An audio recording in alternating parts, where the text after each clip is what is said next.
Price Lord. கர்த்தருடைய பரிசுத்த நாமத்துக்கு ஸ்தோத்திரம் உண்டாவதாக. நீங்கள் பார்த்து கொண்டிருப்பது காஸ்பல் டிவியின் வழியாக சத்தியத்தையும் அறிவீர்கள். இது 2வது பாகம் இல்லையா? இந்த நிகழ்ச்சியை பற்றி உங்களுக்கு தெரியும். 5 கேள்விகள் பொதுவாக கேட்கப்படும். எல்லா தரப்பான ஊழியர்கள்ட்டையும் அதே 5 கேள்விகள் கேட்கப்படும். அதனுடைய விளக்கத்தை ஒவ்வொருத்தரும் கொடுப்பாங்க. இதன் வழியாக பார்க்குற நீங்கள் தேவனுக்குள்ள ஓகேவா, தெய்வ வசனத்துக்குள்ள விருத்தி அடையும்படிக்கு இந்த நிகழ்ச்சி வச்சுருக்கு ஓகேவா. தேவனை அறிகிற அறிவில் நம்ம வர்றதுக்கு ஓகேவா. அப்போ சத்தியத்தை எல்லாரும் அறிந்து கொள்ளணும் இல்லையா? இது தேவனுடைய சித்தமாகவும் இருக்குது. ஓகே, தெய்வ சித்தத்தின்படி இந்த நிகழ்ச்சியை தொகுத்து வழங்குகிறோம். இந்த டிவி ப்ரோக்ராமுக்கு வேண்டி நீங்கள் ஜெபிச்சுக்கோங்க ஓகேவா. இன்றைக்கும் இந்த 2வது பாகத்தில் இந்த 5 கேள்விகளுக்கு விளக்கம் சொல்கிறதுக்கு ஏற்கனவே முதல் பாகத்தில் அண்ணன் அகஸ்டின் அண்ணன் வந்திருக்காங்க. மாங்கரையில் சபை வச்சு நடத்திட்டு இருக்காங்க ஓகேவா. அவங்க நம்ம ஒவ்வொரு கேள்விகளுக்கும் உங்களுக்கு விளக்கத்தை சொல்லுவாங்க. சரியா? பிரைஸ்லாட்னா பிரைஸ்லாட்னா பிரைஸ்லாட். சரி, இப்போ நம்ம முதல் கேள்விக்கு நேராக போயிடலாண்ணா. எப்படின்னா, பரிசுத்தம்னா ஆக்சுவலாக என்ன? இது ஏன் இந்த கேள்வினா, சபைகளில் பரிசுத்தங்கிற வார்த்தை பேசப்படுது. பட் ஆனால் தேவன் அவர் விரும்புகிற பரிசுத்தத்தில் ஜனங்கள்கிட்ட எதிர்பார்க்குறார்.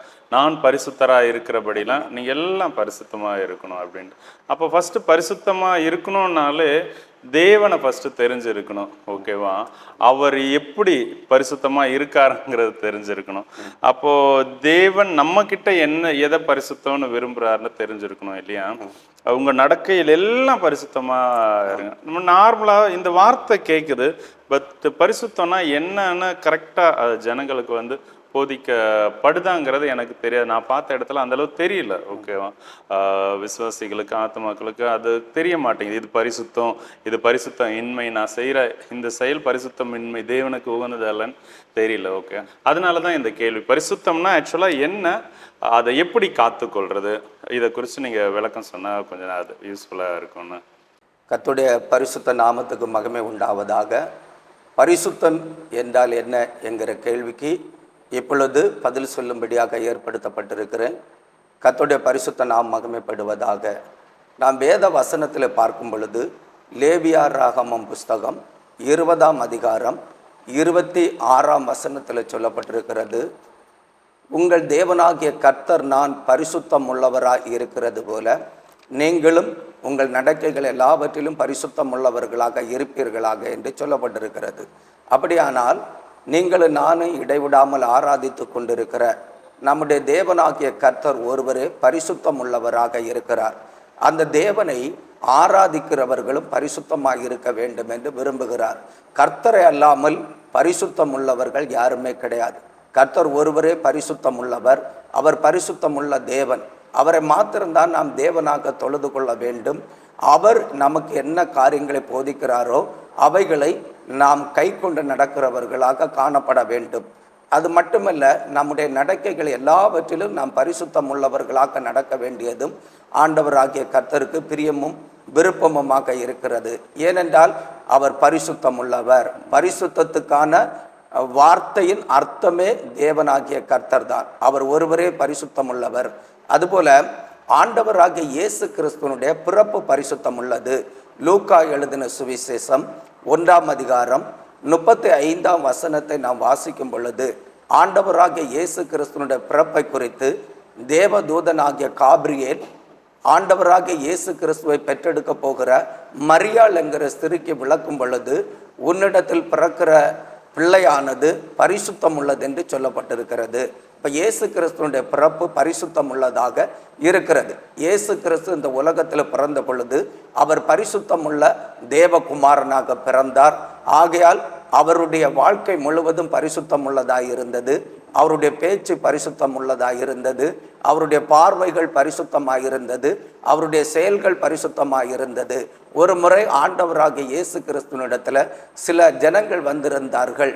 அவர்களுடைய எண்ணங்கள் எல்லாம் இயேசு கிறிஸ்துவை எப்படியாவது பரீட்சை பார்க்க வேண்டும், குற்றப்படுத்த வேண்டும், நியாயப்பிரமாணத்துக்கு விரோதமான பாவங்களை செய்தார் என்று சொல்லி நியாயப்பிரமாணத்தை மூலம் அவரை குற்றப்படுத்தி அவரை யூதர்களுடைய முறைமையை விட்டு வெளியேற்றி அவருக்கு தண்டனை கொடுக்க வேண்டும் என்கிற எண்ணத்தோடு அவரிடத்தில் பேசவும் அவரை குற்றம் கண்டுபிடிக்கிறவர்களாக செயல்பட்டு கொண்டிருந்தார்கள்.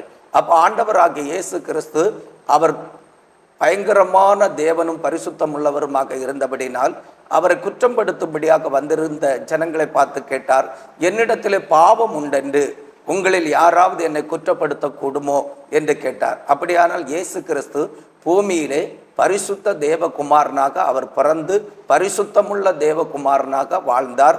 அவர் கிரியை நடப்பித்த எல்லா கிரியைகளும் பரிசுத்தமாக இருந்தது. அவரிடத்தில் யாரும் குற்றம் கண்டுபிடிக்காத அளவுக்கு அவருடைய வாழ்க்கை, பேச்சு, செயல்கள் எல்லாமே பரிசுத்தம் உள்ளதாக இருந்தது. நாமும் ஆண்டவராக இயேசு கிறிஸ்துனுடைய பிள்ளைகளாக இந்த உலகத்தில் வாழ்ந்து கொண்டிருக்கிறோம். ஆண்டவராக இயேசு கிறிஸ்துனுடைய பிள்ளைகளாக நம்மையும் யார் நம்மிடத்தில் பாவம் உண்டென்று குற்றப்படுத்தக்கூடாதபடிக்கு நம்முடைய வாழ்க்கை இயேசு கிறிஸ்துவை போல பரிசுத்தம் உள்ளதாக இருக்க வேண்டும். நம்முடைய பார்வையிலும், நம்முடைய பேச்சிலும், நம்முடைய நடக்கையிலும், நம்முடைய எல்லா கிரியைகளிலும் பரிசுத்தம் காணப்பட வேண்டும். இன்னும் நாம் வேதத்தில் பார்க்கும் பொழுது ரோமருக்கு எழுதின நிருபம் அதன் 7ஆம் அதிகாரம் 12ஆம் வசனத்தை வாசிக்கும் பொழுது பரிசுத்தத்தை குறித்து சொல்லப்பட்டிருக்கிறது. ஒருவர் வாசிக்கலாம். ஆகையால் நியாயப்பிரமாணம் பரிசுத்தம் உள்ளதுதான், கற்பனையும் பரிசுத்தமாயும் நீதியாயும் நன்மையாயும் இருக்கிறது. ஆதி நாட்களிலே இஸ்ரவேல் ஜனங்களை தேவன் தம்முடைய ஜனங்களாக தெரிந்து கொண்டு அவர்களுக்கு நியாயப்பிரமாண கற்பனைகளையும் வாக்கு தத்தங்களையும் கொடுத்து அவர்களுக்கு மட்டும்தான் தேவனாக இருந்து நடத்தினார். நம்ம எல்லாம் தேவன் அற்றவர்களாக, தேவனுடைய காணியாட்சிக்கு புறம்பானவர்களாக வாழ்ந்து கொண்டிருந்தோம். அந்த காலத்திலே நியாயப்பிரமாணத்தை பெற்றவர்கள் நியாயப்பிரமாணத்தை பரிசுத்தமாக கண்டார்கள். நியாயப்பிரமாணம் பரிசுத்தமாக இருந்தது. நியாயப்பிரமாணத்தை கை கொள்ளுகிறவர்களும் அந்த நியாயப்பிரமாணத்தினாலே பரிசுத்தமாக்கப்பட்டவர்களாக காணப்பட்டார்கள். இயேசு கிறிஸ்து பூமியில் பிறந்த பிறகு நமக்கு கற்பனையாகிய சத்திய உபதேச வசனத்தை நமக்கு அவர் போதித்தார். அந்த சத்திய உபதேச கற்பனைகளை, வசனங்களை கை கொண்டு நடக்கிறவர்களாக நாம் வாழுகிறதற்கு அந்த முறைமைகளை நமக்கு கற்றுத்தந்தார். அவர் நமக்கு கற்றுத்தந்த கற்பனையாகிய சத்திய உபதேசம் பரிசுத்தமாயும் நீதியாயும் நன்மையுமாக இருக்கிறது.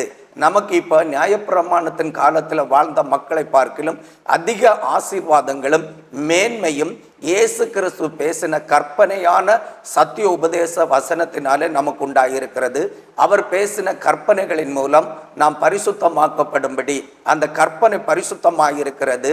அந்த கற்பனையின்படி நாம் நீதி செய்து நீதியிலே நிலைத்திருக்கிறவர்களாக வாழும்படி அந்த நீதியும் நமக்கு பரிசுத்தமாக காணப்படுகிறது. அந்த நீதியை நாம் நிறைவேற்றி வாழும் பொழுது கற்பனையின் மூலம் வருகிற நன்மைகளை எல்லாம் நாம் பெற்றுக்கொள்ளுகிறவர்களாக காணப்படுகிறோம். எனக்கு அன்பான கர்த்தருடைய பிள்ளைகளே, கற்பனை பரிசுத்தம் உள்ளது. இந்த கற்பனையை தான் ஆண்டவராக இயேசு கிறிஸ்து சத்திய உபதேசமாக, அப்போஸ்தல உபதேசமாக சபைக்கு தந்திருக்கிறார். இப்ப நம்ம சபையில அங்கத்தினராக வாழ்ந்து கொண்டிருக்கிறோம். கிறிஸ்துவனுடைய சரீரமாகிய சபைக்கு நாம் தூணாக நிலை நின்று கொண்டிருக்கிறோம். அப்படிப்பட்ட தேவனுடைய பிள்ளைகளாகிய நாம் கர்த்தருடைய சபை ஊழியத்தை செய்து வருகிற ஊழியக்கார சகோதர சகோதரிகளாகிய நாம் கற்பனைகளை கை கொண்டு நீதியை நிறைவேற்றி நன்மையை பெற்றுக்கொள்ளுகிறவர்களாக காணப்பட வேண்டும். வேத வசனத்தின்படி ரோமருக்கு எழுதின நிருபம் 7ஆம் அதிகாரம் 12ஆம் வசனத்தின்படி கற்பனை பரிசுத்தம் உள்ளதாயும் நீதி உள்ளதாயும் நன்மையை நமக்கு செய்கிறதாக இருக்கிறது. ஆகையால் நீங்கள் கற்பனையை கை கொண்டு பரிசுத்தத்தை நீங்கள் வாஞ்சித்து பரிசுத்தம் உள்ளவர்களாக மாறுங்கள். அந்த கற்பனை போதிக்கிற நீதியை நீங்கள் கை கொள்ளுகிறவர்களாக காணப்படுங்கள். தேவனுடைய நன்மையை பெற்று அனுபவிக்கிறவர்களாக வாழும்படி ஆண்டவர் உங்களுக்கு உதவி செய்வாராக. இன்னும் வெளிப்படுத்துதலின் புஸ்தகத்திலே நாம் பார்க்கும் பொழுது, வெளிப்படுத்துதலின் புஸ்தகம் 19ஆம் அதிகாரம் 8ஆம் வசனத்தை ஒருவர் வாசிக்கலாம். சுத்தமும் பிரகாசமுமான மெல்லிய வஸ்திரம் தரித்து கொள்ளும்படி அவளுக்கு அளிக்கப்பட்டது. அந்த மெல்லிய வஸ்திரம் பரிசுத்தவான்களுடைய நீதிகளே. அந்த மெல்லிய வஸ்திரம் பரிசுத்தவான்களுடைய நீதிகளை என்று சொல்லப்பட்டிருக்கிறது. எனக்கு அன்பான கர்த்தருடைய பிள்ளைகளே, இந்த வெளிப்படுத்துதலின் புஸ்தகம் 19ஆம் அதிகாரம் 8ஆம் வசனத்தில் சொல்லப்பட்டிருக்கிற இந்த வசனத்தில் மெல்லிய வஸ்திரத்தை குறித்து சொல்லப்பட்டிருக்கிறது. இந்த மெல்லிய வஸ்திரம் ஆண்டவராகிய இயேசு கிறிஸ்துவாலே முதற் பலன்களாக மீட்கப்பட்ட மணவாட்டி சபைக்கு ஆண்டவர் உடுக்குறதற்காக கொடுக்கிற வஸ்திரமாக காணப்படுகிறது. இந்த வஸ்திரம் பரலோகத்திலே இயேசு கிறிஸ்துனுடைய கல்யாண விருந்திலே பிரவேசிக்கிறவர்களுக்கு ஆண்டவராக இயேசு கிறிஸ்து உடுத்துவிக்கிற வஸ்திரமாக இருக்கிறது. இந்த வஸ்திரம் பரிசுத்தமாக இருக்கிறது. இது மெல்லிய வஸ்திரமாக இருக்கிறது. இந்த மெல்லிய வஸ்திரமாகிய பரிசுத்த வஸ்திரத்தை நாம் ஆட்டுக்குட்டியானவருடைய திருமண விருந்தில் கலந்து கொள்கிறதற்கு உடுத்து கொள்ளுகிறவர்களாக காணப்பட வேண்டும். இந்த வஸ்திரத்தை உடுக்கிறவர்கள் தான் ஆட்டுக்குட்டியானவராகிய இயேசு கிறிஸ்துனுடைய கல்யாண விருந்தில் கலந்து கொள்ள முடியும்.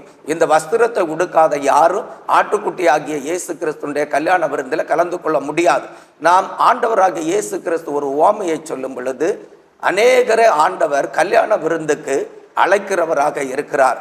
அழைக்கிறவர்கள் எல்லாரும் அந்த விருந்தில் கலந்து கொள்ளுகிறதற்கு வருகிறதற்கு மறுத்து ஒவ்வொருவரும் ஒவ்வொரு காரியத்தை சொல்லி, சிலர் நான் திருமணம் செய்து விட்டேன், வர முடியவில்லை, நான் இப்பொழுது ஒரு வேலைக்கு கடந்து செல்லுகிறேன், அதனால் என்னால் வர முடியாது, அல்லது நான் ஒரு வயலை கொண்டேன், அதை நான் உழுது சரி செய்து அதை பண்படுத்தி அதில் விதைக்க வேண்டும், தானியங்களை விதைக்க வேண்டும், ஆகையால் அந்த விருந்துக்கு வர முடியாது என்று சாக்கு போக்கு சொல்லி அந்த விருந்தில் கலந்து கொள்ள முடியாதபடி அவர்கள் தள்ளப்படுகிறார்கள்.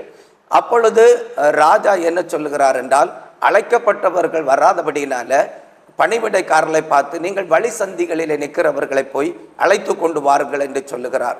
அப்படியே ராஜாவுடைய கட்டளைக்கு கீழ்ப்படிந்து அவருடைய சேவர்கள் எல்லாரும் போய் வழிகளிலே நிற்கிறவர்களை எல்லாம் ராஜா தம்முடைய குமாரனுடைய திருமணத்திற்கு விருந்தை ஆயத்தப்படுத்தி இருக்கிறார், விருந்து புசிக்க நீங்க வாருங்கள் என்று சொல்லி அழைக்கிறார்கள்.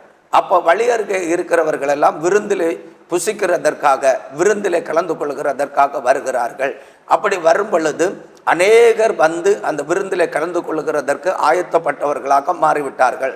அழைக்கப்பட்ட பொழுதே அவர்களுக்கு எல்லாருக்கும் ராஜா வஸ்திரம் கொடுக்கப்பட்டதாக, அந்த விருந்திலே கலந்து கொள்ளுகிறதற்கு தகுதியான வஸ்திரம் கொடுக்கப்பட்டதாக காணப்படுகிறதாக அந்த உவமையிலே சொல்லப்படுகிறது. இப்போ ராஜா விருந்து ஆயத்தப்படுத்தி கொண்டு விருந்திலே புசிக்கிற எல்லா மக்களையும் அவர் பரிசோதிக்கிறார். பரிசோதிக்கும் பொழுது எல்லாரும் விருந்துக்கு அழைக்கப்பட்ட ராஜ வஸ்திரம் தரிக்கப்பட்டிருக்கிறதா என்று பார்க்கும் பொழுது எல்லாரும் தரித்திருக்கிறார்கள். அது நடுவில் ஒரு மனுஷன் வஸ்திரம் இல்லாதவனாக அந்த விருந்திலே கலந்து கொண்டிருக்கிறான்.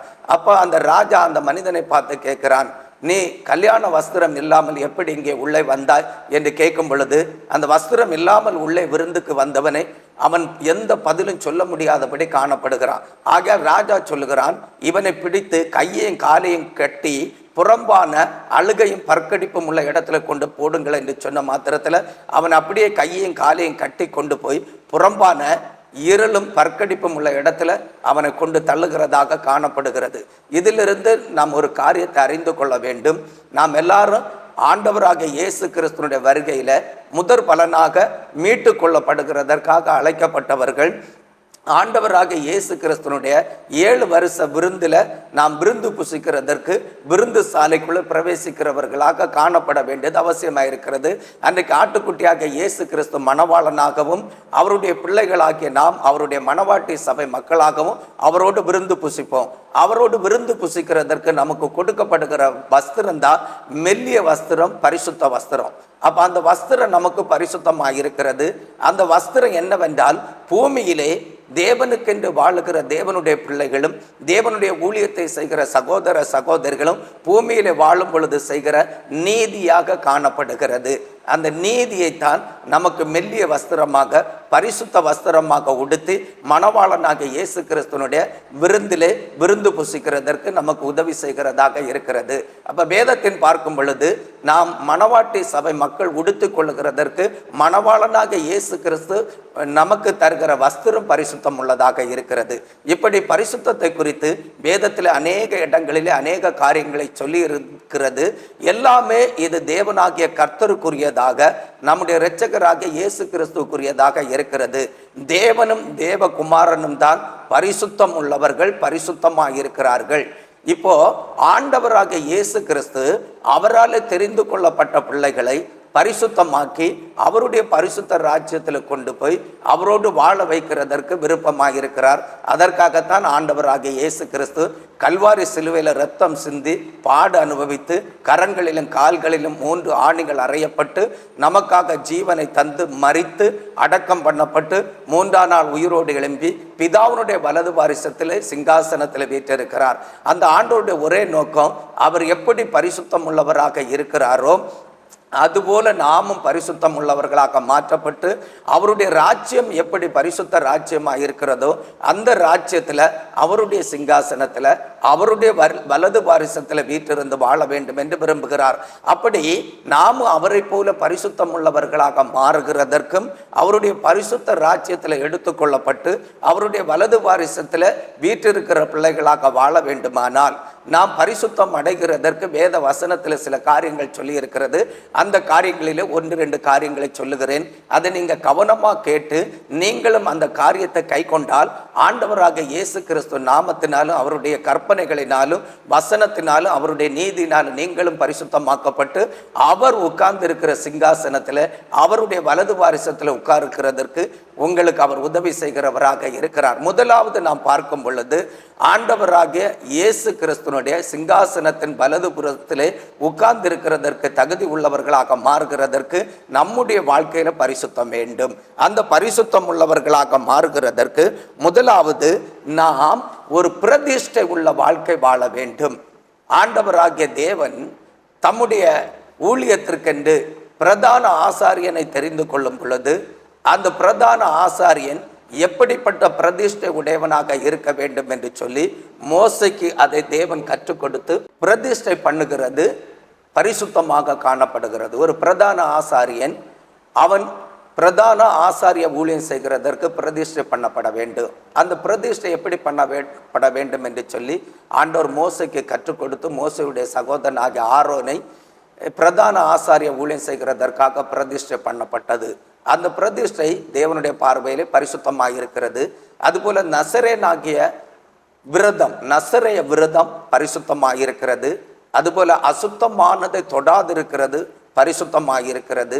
அதுபோல உங்கள் நடுவில் இருந்து நீங்கள் சாபத்தீடானதை விலக்குறது பரிசுத்தமாக இருக்கிறது. பிதா குமாரன் பரிசுத்த ஆவி நாமத்தில் மூழ்கி ஞானஸ்நானம் எடுக்கிறது பரிசுத்தமாக இருக்கிறது. பரிசுத்த ஆவியை பெற்று தேவனை ஆவியோடு உண்மையோடு ஆராதிக்கிற காரியங்கள் எல்லாம் பரிசுத்தமாக இருக்கிறது. இந்த காரியங்கள் எல்லாம் நீங்கள் செய்யும் பொழுது நீங்கள் பரிசுத்தம் அடைகிறவர்களாக வாழ்வீர்கள்.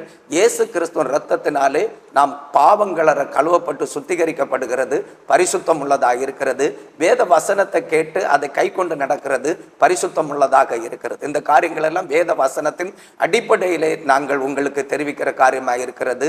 ஆகையால் இதை கேட்கிற தேவனுடைய பிள்ளைகளை நீங்கள் நல்ல ஒரு பிரதிஷ்டை உள்ள வாழ்க்கை வாழுங்கள். நசரேய விரதம் உள்ளவர்களாக வாழுகிறவர்களாக காணப்படுங்கள். அது மட்டுமல்ல, நீங்கள் உங்கள் நடுவில் இருந்த நரகலான விக்கிரகங்களை அகற்றி சாபத்தீடானதை உங்களை விட்டு அகற்றி பிதா குமாரன் பரிசுத்த ஆவியின் நாமத்தில் மூழ்கி ஞானஸ்நானம் பெற்று இயேசு கிறிஸ்துவின் இரத்தத்தினால கழுவப்பட்டு பரிசுத்த ஆவியில நிரம்பி வாழுங்கள். அப்பொழுது நீங்களும் இயேசு கிறிஸ்துவுக்கேற்ற நம்முடைய இரட்சகராகிய தேவனுக்கேற்ற பரிசுத்த பிள்ளைகளாக வாழவும் ஆண்டவராகிய இயேசு கிறிஸ்துவின் சிங்காசனத்தில் அவருடைய வலது பாரிசத்தில் உட்கார்ந்து இருக்கிறதற்கு ஏதுவாக அது உங்களை மாற்றுகிறதாக காணப்படுகிறது. பிரைஸ்லார்ண்ணா, இப்போ நம்ம 2வது கேள்விக்குள்ளே போயிடலாம். இப்போ பரலோகம் ஆக்சுவலாக யார் போவாங்க, பரலோகத்துக்கு போகிறதுக்கு எப்படி ஆயத்தப்படணும்? ஓகே, பரலோகம் போகிறது மீன்ஸ் அதாவது பிதாவினுடைய அவருக்கு முன்னாடி அவரோடு கூட வாழ்கிற வாழ்க்கை. ஓகே, அங்கே வந்து ஏன் இந்த கேள்வி மீன்ஸ் எல்லாருமே இப்போ கிறிஸ்துவை உடையவர்கள் ரட்சிப்பிக்கப்பட்டு சபைக்கு வந்து எல்லாருமே நான் பரலோகத்துக்கு போவேங்கிற தங்களை தாங்களே வஞ்சிக்கிற அளவுக்கு எல்லார் மைண்ட்லேயும் இருக்குது. நான் பரலோகத்துக்கு போவேன் சொல்லிட்டு. ஆக்சுவலாக அப்படி முடியாது. கிறிஸ்து இயேசுனுடைய சாயெல்லாம் இருந்தால் தான் போக முடியும் இல்லையா? அப்போது அது எப்படி அவங்களுக்கு புரிய வைக்கிறது? யார் வசனத்தின்படி இந்த சுபாவத்தின் அடிப்படையில் இப்படி இருந்தால் தான் பரலோகத்துக்கு போக முடியும்னு வசனத்தில் இருக்கேன் இல்லையா? அதை கொஞ்சம் விரிவாக சொன்னால் நிஜமாக ஜனங்களுக்கு யூஸ்ஃபுல்லாக இருக்கும். இது நான் பார்க்கும்போது அவங்களே வஞ்சிக்கப்படுறாங்க. துதிக்கிற வாயில் சாபமான வார்த்தைகள் இருக்கிறவங்க ஊழியர்கள் கூட ஓகேவா, அவங்க பரலோகத்துக்கு போகிறதாட்டு வந்து நினச்சிக்கிட்டு அவங்க மென்டலி அவங்களே நம்பிட்டு இருக்காங்க, நான் போவேன், ஆத்மாக்களை நடத்துகிறேன், ஜெபிக்கிறேன், உபவாசம் இருக்கிறேன், இதெல்லாம் செய்கிறேன், நான் கண்டிப்பாக போவேன் அப்படின்ட்டு. ஆனால் வசனத்தின்படி பார்க்கும்போது அவங்க ஆக்சுவலாக போக முடியாது, தேவனுக்கு விரோதமாக. இப்போது அந்த மாதிரி இருக்கா? அதை குறித்து கொஞ்சம் விளக்கமாக சொன்னால் ஜனங்களுக்கு அது கண்டிப்பாக புரிஞ்சிடும். அவங்களும் பரலோகத்துக்கு தேவனோட கூட வாசம் செய்கிறதுக்கு அது யூஸ்ஃபுல்லாக இருக்கும். சரி, பரலோக ராஜ்யத்தில் பிரவேசிக்க யாருக்கு தகுதி உண்டாகும் என்று நாம் பார்ப்போமானால், மத்தேயு எழுதின சுவிசேஷம் 7ஆம் அதிகாரம் 21ஆம் வசனத்தை ஒருவர் வாசிக்கலாம். பரலோகத்தில் இருக்கிற என் பிதாவினுடைய சித்தத்தின்படி செய்கிறவனே பரலோக ராஜ்யத்தில் பிரவேசிப்பானே அல்லாமல் என்னை நோக்கி கர்த்தாவே கர்த்தாவே என்று சொல்லுகிறவன் அதில் பிரவேசிப்பதில்லை. பரலோக ராஜ்யத்தில் பிரவேசிக்கணும்னா தேவனுடைய பிள்ளைகளாக நாம் பிதாவினுடைய சித்தத்தை செய்கிறவர்களாக காணப்பட வேண்டும். ஆண்டவராக இயேசு கிறிஸ்து இந்த பூமியில் வாழ்ந்த நாட்களில் அவர் பிதாவினுடைய சித்தத்தை பரிபூர்ணமாக செய்து நிறைவேற்றினார். பிதாவினுடைய சித்தம் என்னதென்பது பலருக்கு தெரியாது. என்னதென்று பிதாவினுடைய சித்தம் என்றால், பிதாவாகிய தேவனாலே மோசையுடைய கையில் எழுதி கொடுக்கப்பட்ட 10 கட்டளைகளும் அதோடு கூட உண்டான எல்லா கற்பனைகளும் நியாயப்பிரமாண வேத வசன சத்தியங்களையும் கை கொள்வது தான் பிதாவினுடைய சித்தம். இந்த நியாயப்பிரமாண வசனத்தை பெற்றவர்கள் இஸ்ரவேல் ஜனங்கள். இவர்கள் இந்த நியாயப்பிரமாணத்தின் கற்பனைகளை கட்டளைகளை கை கொள்ளாமல் போனதுனால இந்த நியாயப்பிரமாணத்தை எழுதி கொடுத்த கர்த்தராகிய தேவனானவர் தேவகுமாரனாக இயேசு கிறிஸ்துவாக இந்த பூமியில வந்து அவர் நியாயப்பிரமாணத்தின் எல்லா எழுத்துக்களையும் உறுப்புகளையும் எல்லாவற்றையும் சரியா செய்து நிறைவேற்றி அவர் பிதாவுடைய சித்தத்தை செய்து அவர் பிதாவுடைய ராஜ்யத்தில் பிரவேசித்தார். இன்றைக்கு நீங்களும் நானும் ஆண்டவராக இயேசு கிறிஸ்துவனுடைய கல்வாரி இரத்தத்தினாலே மீட்கப்பட்ட கிறிஸ்துவனுடைய சரீரமாகிய சபை மக்களாக இருக்கிறோம். நீங்களும் நானும் செய்ய வேண்டியது ஆண்டவராக இயேசு கிறிஸ்துவனுடைய சித்தம். இயேசு கிறிஸ்துவனுடைய சித்தம் இன்னதென்பதை தேவனுடைய பிள்ளைகளாக நாம் அனுதினமும் அறிந்து அந்த இயேசு கிறிஸ்துவனுடைய சித்தத்தை செய்கிறவர்களாக அவருடைய சபையில நிலைத்திருக்கும் பொழுது பரலோக ராஜ்யத்தில் பிரவேசிக்க முடியும். இயேசு கிறிஸ்துவனுடைய சித்தத்தை செய்யாத ஒருவரும் பரலோக ராஜ்யத்தில் பிரவேசிக்க முடியாது. அதன் பிறகு ஆண்டவராக இயேசு கிறிஸ்து பூமியில வாழ்ந்த நாட்களிலே யோவான் எழுதின சுவிசேஷம் 3ஆம் அதிகாரம் 5ஆம் வசனத்திலிருந்து நாம் பார்க்கும் பொழுது, நிக்கோதேமு என்கிற ஒரு மனிதன், அவன் யூதர்களுக்கு ஒரு போதகனாக இருக்கிறான். அந்த போதகன் இயேசு கிறிஸ்துவனிடத்துல வந்து சொல்லுகிறான், ரபி, நீர் தேவனிடத்திலிருந்து வந்த போதகர், நீர் தேவனிடத்திலிருந்து வராவிட்டால் நீ செய்கிறது போல அற்புதங்களை அடையாளங்களை செய்ய முடியாது என்று சொன்ன மாத்திரத்தில் இயேசு சொன்னார், ஒருவன் ஜலத்தினாலும் ஆவியினாலும் மறுபடி பிறவாவிட்டால் தேவனுடைய ராஜ்யத்தில் பிரவேசிக்க முடியாது என்று சொல்லி ஆண்டவர் சொன்னார். அப்ப தேவனுடைய ராஜ்யம் தான் பரலோக ராஜ்யம். அப்ப பரலோக ராஜ்யத்தில் பிரவேசிக்க வேண்டுமானால் ஒருவன் ஜலத்தினால பிறக்கணும், ஆவியினால பிறக்கணும். ஜலத்தினாலே பிறக்கிற அனுபவம் என்னவென்றால், பிதா குமாரன் பரிசுத்த ஆவியின் நாமத்தில் தண்ணீருக்குள்ள இறங்கி மூழ்கி ஞான ஸ்நானம் பெறுகிறது. ஆவியினாலே பிறக்கிற அனுபவம் என்னவென்றால், பெந்தேகோஸ்தே நாளிலே 120 பேர் எருசலேமிலே மேல் வீட்டு அறையில கூடி இருந்து ஜெபம் பண்ணி கொண்டிருந்த வேளையிலே இயேசு கிறிஸ்து தம்முடைய பரிசுத்த ஆவியை அந்த 120 பேர் மேலும் ஊற்றி பரிசுத்த ஆவியினாலே நிரப்பி தங்களுக்கு தந்தருள வரத்தின்படி வெவ்வேறு பாசைகளை அவர்கள் பேசி அவர்கள் தீர்க்க தரிசனம் உரைத்து சபையாக மாறினார்கள். அந்த பரிசுத்த ஆவியை பெற்று கொள்ளுகிறவர்களாக அந்த பரிசுத்த ஆவியில நிரம்பி தேவனை ஆராதித்து புகழ்ந்து தீர்க்க தரிசனம் சொல்லி ஆண்டுடைய ஊழியங்களை செய்து நிறைவேற்றுகிறவர்களாக செயல்படுகிறவர்கள் பரலோக ராஜ்யத்தில் பிரவேசிக்க முடியும். அடுத்து பரலோக ராஜ்யத்தில் பிரவேசிக்க வேண்டுமானால் இயேசு கிறிஸ்துவனுடைய இரத்தத்தினால கழுவப்பட வேண்டும். அதன் பிறகு நாம் இயேசு கிறிஸ்துவனுடைய இரத்தத்தினால கழுவப்பட்ட பிறகு நம்முடைய வாழ்க்கை சுத்தம் உள்ளதாக பரிசுத்தம் உள்ளதாக காணப்பட வேண்டும். எல்லா கற்பனைகளையும் கட்டளைகளையும் கை கொண்டு வசனத்தினால நியாயம் விசாரிக்கும் பொழுது நாம் குற்றமற்றவர்களாக கரை இல்லாதவர்களாக காணப்பட வேண்டும். இன்னும் ஆட்டுக்குட்டியாகிய இயேசு கிறிஸ்துவனுடைய ஜீவ புஸ்தகத்துல நம்முடைய பேர் எழுதப்பட்டதாக காணப்பட வேண்டும். கிறிஸ்தவர்களாக வாழுகிறதுனால பரலோக ராஜ்யத்தில் பிரவேசிக்க முடியாது. கிறிஸ்துவின் பிள்ளைகள் என்று சொல்லி நம்ம சபைக்கு போகிறதுனால அல்லது காணிக்கை கொடுக்கறதுனால, பணிவிட ஊழியங்களை செய்கிறதுனால, அல்லது பிரசங்கம் பண்ணுகிறதுனால, பாடல் ஆராதனை நடத்துகிறதுனால, ஜெபம் பண்ணுகிறதுனால பரலோக ராஜ்யத்தில் நம்ம பிரவேசிக்க முடியாது. பரலோக ராஜ்யத்தில் பிரவேசிக்க வேண்டுமானால் வெளிப்படுத்துதலின் புஸ்தகத்தில் அழகா சொல்லப்பட்டிருக்கிறது, ஆட்டுக்குட்டியானவருடைய ஜீவ புஸ்தகத்திலே பேரெழுதப்படாதவனாக காணப்படுகிறவன் எவனோ அவன் அக்கினியும் கந்தகமும் ஏறுகிற இரண்டாம் மரணமாகிய அக்கினி கடலிலே தள்ளப்பட்டான் என்று சொல்லப்பட்டிருக்கிறது. அப்படியானால் அக்கினி கடல் என்கிறது, இரண்டாம் மரணம் என்கிறது நித்திய வேதனையை குறிக்கிறது. ஆட்டுக்குட்டியாகிய இயேசு கிறிஸ்துவனுடைய ஜீவ புஸ்தகத்தில் பேரெழுதப்பட்டவர்கள் மட்டும்தான் பரலோக ராஜ்யத்தில் பிரவேசிக்க முடியும். ஆட்டுக்குட்டியாகிய இயேசு கிறிஸ்துவனுடைய ஜீவ புஸ்தகத்தில் பேரெழுதப்படாதவர்கள் நித்திய ஏரி நரகத்தில் தள்ளப்பட்டு வேதனை அனுபவிப்பார்கள். ஆகையால் எனக்கு அன்பான கர்த்தருடைய பிள்ளைகளை, நீங்கள் இயேசு கிறிஸ்துவனுடைய சித்தத்தை செய்கிறவர்களாக வாழுங்கள். நீங்கள் இயேசு கிறிஸ்துவின் இரத்தத்தினாலே கழுவி சுத்திகரிக்கப்படுங்கள். நீங்கள் பிதா குமாரன் பரிசுத்த ஆவி நாமத்தில் மூழ்கி ஞான ஸ்நானம் எடுங்கள். நீங்கள் பரிசுத்த ஆவியை உங்களுக்குள்ளே பெற்றுக்கொள்ளுங்கள். ஆட்டுக்குட்டியாகிய இயேசு கிறிஸ்துவினுடைய ஜீவ புஸ்தகத்தில் உங்கள் பேர் எழுதப்பட்டு நிலைத்திருக்கிறதா என்று பரிசோதித்து அறிந்து கொண்டு நீங்கள் ஆண்டவருக்காக வாழுங்கள். அப்பொழுது பரலோக ராஜ்யத்தில் பிரவேசிக்கிறதற்கான முகாந்தரம் உங்களுக்கு உண்டாகிருக்கிறது என்று அறிந்து சந்தோஷமா வாழுங்கள். கர்த்தர் உங்களை ஆசீர்வதிப்பாராக. ஆமென், ஆமென், ஆமென். அழகா சொன்னீங்க பாஸ்டர். ஓகே, அப்போ யார் பரலோகத்துக்கு போக முடியும்? ஓகே, தேவனுடைய சித்தத்தின்படி செய்யணும், இப்போ ஆவியில் பிறக்கணும், அவருடைய இரத்தத்தினால கழுவப்படணும்னு சொல்லிட்டு ஒவ்வொன்று ஸ்டெப் பை ஸ்டெப் ரொம்ப அழகாக சொல்லி கொடுத்தீங்க பாஸ்டர். கண்டிப்பாக ஜனங்களுக்கு யூஸ்ஃபுல்லாக இருக்கும்னு நான் நம்புகிறேன்.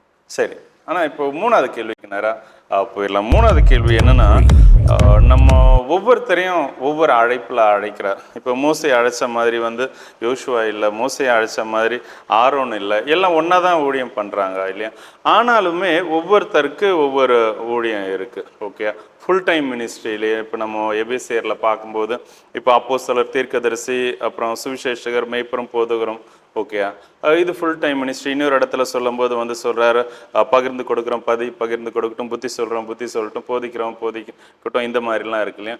இப்போ எனக்கு நான் இதுக்கு வேண்டி தான் அழைக்கப்பட்டேங்கிறத எப்படி உறுதிப்படுத்திக்கிறது, எப்படி தெரிஞ்சுக்கிறது? ஓகேவா, அது நீங்கள் எப்படி உங்களுடைய அழைப்பை தெரிஞ்சுக்கிறீங்கிறது கூட அந்த இடத்துல சொன்னால் அதுவும் ஒருவேளை யூஸ்ஃபுல்லாக இருக்கும். அப்போ நம்மளை அழைச்ச அழைப்பை நாம் எப்படி தெரிஞ்சுக்கிறதுன்னு கொஞ்சம் சொல்லி கொடுத்தா அது நல்லா இருக்கணும். அப்படியே இந்த கேள்வி கூட சேர்த்து, எல்லாருமே ஆத்மா ஆதாயம் பண்ணி தான் ஆகணுமா? சுவிசேஷம் அறிவிச்சு ஆத்மாக்கெல்லாம் ஆதாயம் தேவனிடத்தில் திருப்பி தான் ஆகணுமா, இல்லை அது அப்படி கிடையாது? அதை பற்றி கொஞ்சம் ஒரு விளக்கமும் நீங்கள் கொஞ்சம் கொடுத்தீங்கன்னா நல்லா இருக்கணும். மூன்றாவது கேள்வியாக, அழைப்பு கிறிஸ்துவுக்கு பிள்ளைகளாக வாழுகிறதற்கு, ஊழியம் செய்கிறதற்கான அழைப்பை குறித்து நாம் தெரிந்து கொள்ள வேண்டும் என்று விரும்பி இருக்கிறபடினாலே அழைப்பை குறித்து உங்களுக்கு நான் தெரிவிக்கிறேன். அழைப்பு பல விதத்தில் வரும். அதில் ஒரு சில காரியங்களிலே நான் உங்களுக்கு வேதத்திலிருந்து காரியங்களை சுட்டி காட்டி போதித்து, நீங்கள் எப்படி அழைக்கப்பட்டவர்களாக இருக்கிறீர்கள், அந்த அழைப்பை எப்படி நீங்கள் தெரிந்து கொண்டு உறுதிப்படுத்தி ஆண்டவருக்காக வாழ வேண்டும், ஆண்டவருடைய ஊழியம் செய்ய வேண்டும் என்கிறதை அறிந்து செயல்படுங்கள். கர்த்தர் உங்களை ஆசீர்வதிப்பாராக. முதலாவது, யாருக்கு ஆண்டவர் அழைப்பை கொடுக்கிறார் என்று பார்ப்போமானால், மத்தேயு எழுதின சுவிசேஷம் 4ஆம் அதிகாரம் 18-19 வாசிக்கலாம். இயேசு கலிலேயா கடலோரமாய் நடந்து போகையில்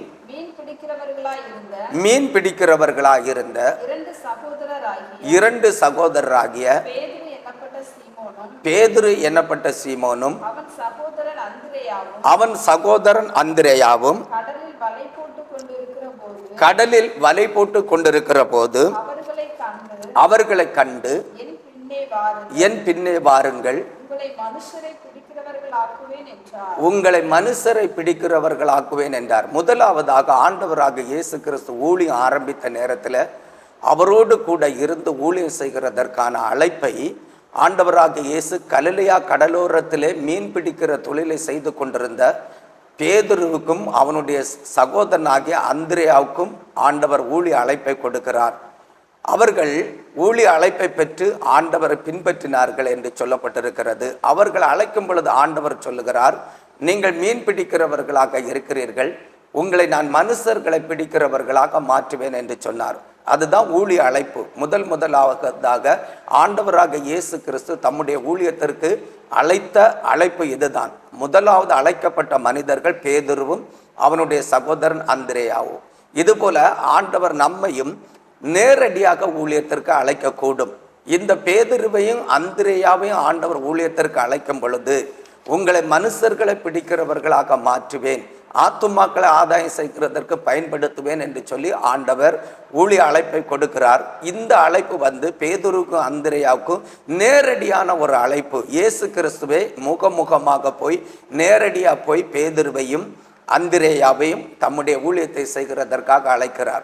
இதுபோல இன்றைக்கும் இயேசு கிறிஸ்துவனுடைய ஊழியத்தை செய்கிறதற்கு ஆண்டவராக இயேசு கிறிஸ்து நேரடியாகவே தரிசனம் கொடுத்து ஊழியத்திற்கு அழைக்கிற அழைப்பு இருக்கிறது. அது தேவனுடைய பிரதான நோக்கத்திற்காக ஆண்டவர் தெரிந்து கொண்டு அழைக்கிறவர்களுக்கு அப்படி நேரடியாக அவர் தரிசனமாகி நேரடியாக ஊழியத்திற்கு ஆண்டவர் அழைக்கிறார். இன்றைக்கும் அப்படிப்பட்ட ஊழியக்காரர்களை தலைவர்களாக அப்போஸ்தலர்களாக இருந்து செயல்படுகிறவர்களை ஆண்டவராக இயேசு கிறிஸ்து நேரடியாக ஊழியத்திற்கு அழைக்கிறார்.